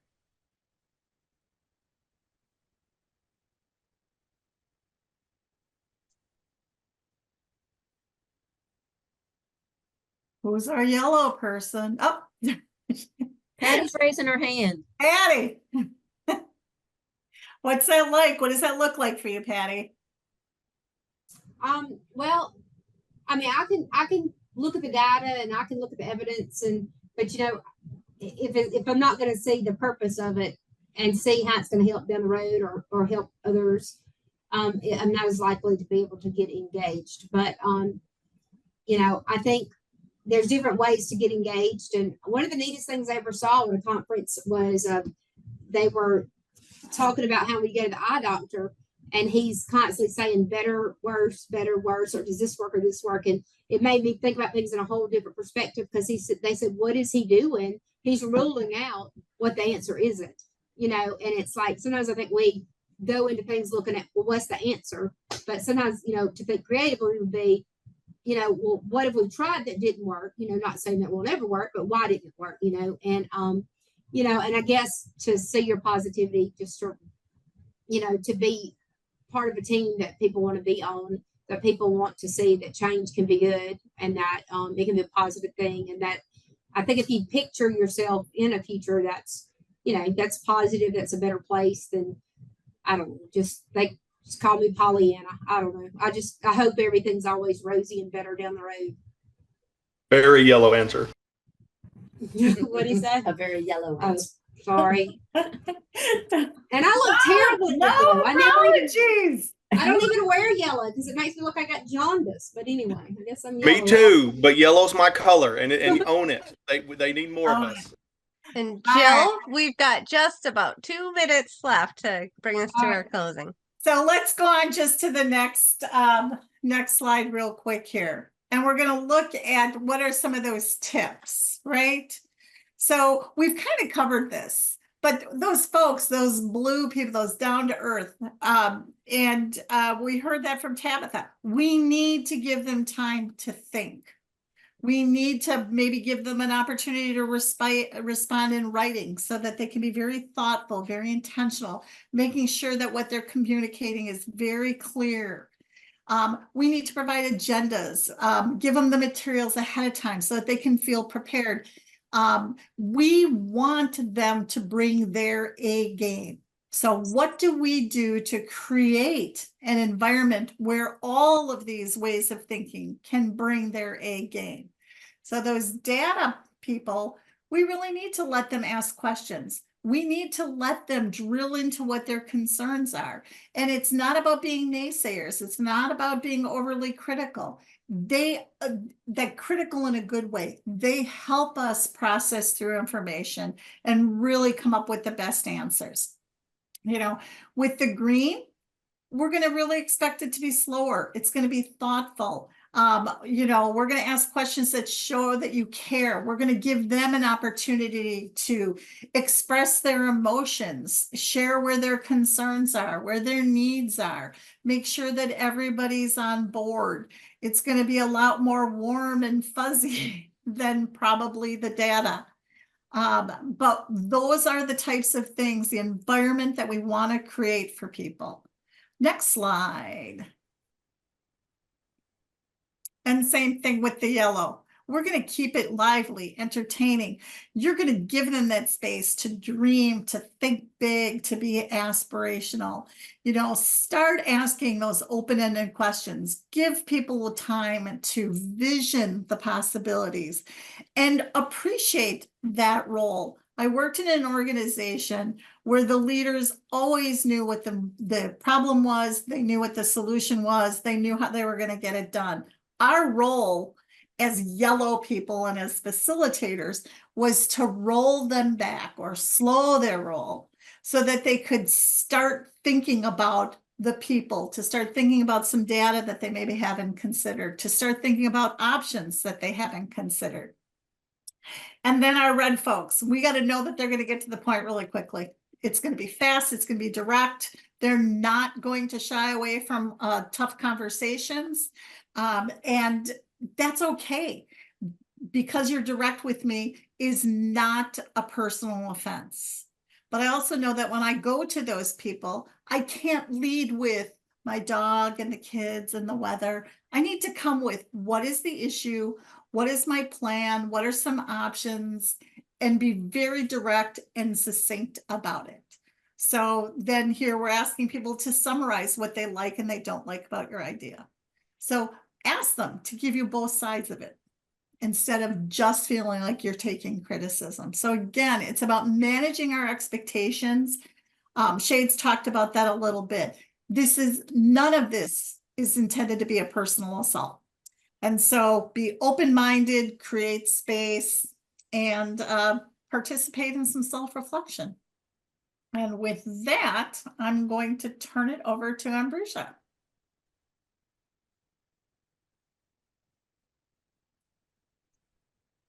Did we lose Ambrosia? I'm here. Oh, no. All right. How much time do you need, Ambrosia? Can we do a quick go around takeaway? Yeah, we can. I only need about 3 minutes. Oh, okay. I thought we needed more. All right, perfect. All right. No, that's perfect. So you received a lot of information today. You participated in lots of breakout rooms, had a lot of small discussions, learned maybe a little bit more about yourself, learned hopefully a little bit about some of the other people on this team. And so what I'd like for you to do now is just roll back to 12:30 when we first started and think about all that's happened, all that you've heard, all that you've talked about, and just share. I'm going to hear from everybody here. Just one aha moment or takeaway that you have from this session today. So start thinking an aha moment or a takeaway. No, we don't need any explanation on it. Just whatever it is for you that you're leaving with is just right. So let's go ahead and we will start with Richard and then go to Nikki, then Tara.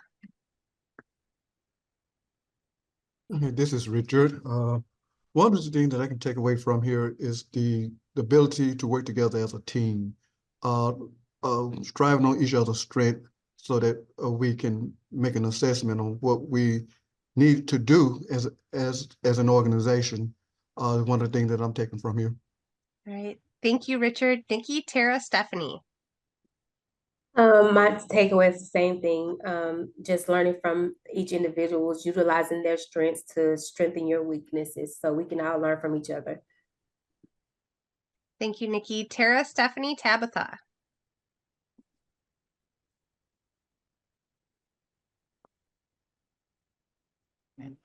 Excuse me, say that again. I'm sorry, I didn't hear. So just what is an aha moment or takeaway that you have from today? Moment. Knowing that I was the only introvert in the whole group, mostly doing every episode, I stayed the same. Okay, thank you, Tara, Stephanie, Tabitha, and Helena. The importance of engaging those that are opposite of you in a productive way. Okay, thank you, Stephanie. Tabitha, Helena, Patty. Pretty much Stephanie said what I was about to say.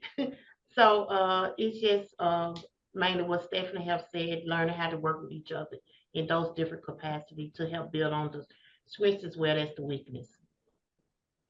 Okay, So we can thank be you, an Tabitha. effective team. Yeah, thank you, Tabitha, Helena, Patty, and Leah. So I think for me, just like I know, just we had myself and my supervisor did the splash and looked at it, and then just looking at the fact of how different we were. Like I'm on the far on the green and he's far on the red, and now just seeing like how you communicate with them, and like she said, you don't want to talk about the dog and the weather and all that. Just to the point, get through it. That is very helpful. So I do have a question. Can I ask a question? Maybe. Well, so it's like just how to interact with everybody else on your team here at work. Like if they didn't do the Lumina Spark, how you're able to recognize what they actually are and how you communicate with them. And we'll get to that in Okay. a future session. Okay, thank you. Yep. I would say my biggest takeaway is I'm in an unusual situation in that I did the Lumina Spark about 4 years ago when I was community champion at another facility. And just for those of you that this is new to, it's so real, guys, because I did not even have to update my app. My results 5 years later are the exact same. And I just think that's really cool. So my takeaway is how valid the information is and how real it is and how it knows us. And I'm complete.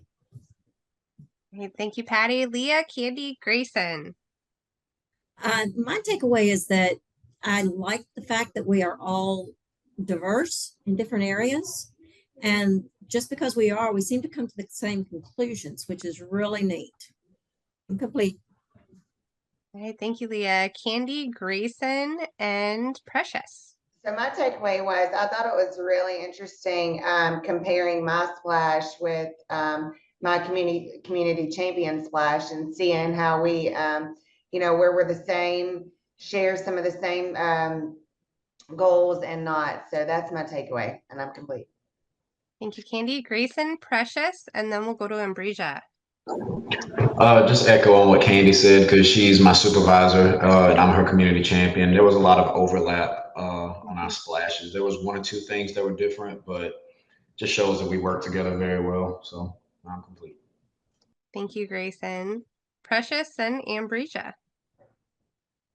I would say I just really am always taken back by the diversity in personality and the need for every one of them. So I am complete. Right, Ambresia. And I was just going to say that, of course, I want to know all of the champions' personalities since I will be working directly with you all. So it is awfully important that I learn the best way to work with you all. So thank you all for your engagement throughout this entire learning opportunity today. Yes, thank you to everyone. And Robbie, I don't know if you're still with us. Did you have anything you wanted to add before Ambresia closes us out? Nope, I am good.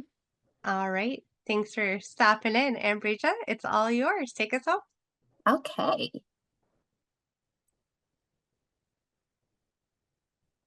Okay, y'all, just some last next steps for you all, just some reminders on some upcoming program activities. So of course we have the Cap Last Year Capacity that's coming up on August 9th. This is a requirement for all champions. The post polling will also appear on your screen as I speak. We have the mandatory Q&A following the Cap Last Year Capacity on August 20th. We have Conversations That Matter. That's going to be 4 sessions on August 13th, 15th, 27th, and 29th. And some follow-up Q&A sessions on September 10th and 12th. Don't forget, you all will be in person for the Grant Writing Institute taking place in New Orleans, September 16th and 17th. And following that, we will have the Delta Summit, September 18th and 19th. And don't forget, we do have Q&A work times on your calendar, so come and stop by if you have any questions. Don't forget, you all should be introducing yourselves to your community. Robbie will drop a link into the chat, and we all, of course, want to know about your overall experience doing this training today. Let me see. I'm trying to see if we have a few people that we're waiting on to answer the post-polling question.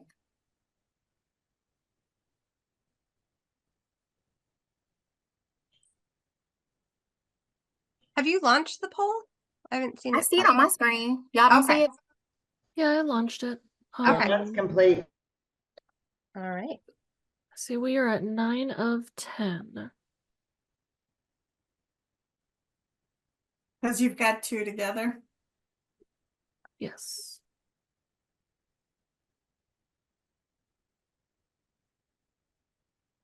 All right, I will end the polling. Patty may have been the 10th because she doesn't have the access. Thank you for that, Leah.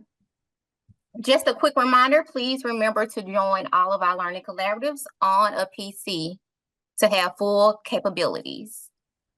Here are all of our contact information for everybody on our team, just in case you have any questions, and our overall contact information. And we want to thank you all so much for your engagement throughout the learning opportunity today. And if you have any questions about anything, please reach out to anybody on the team.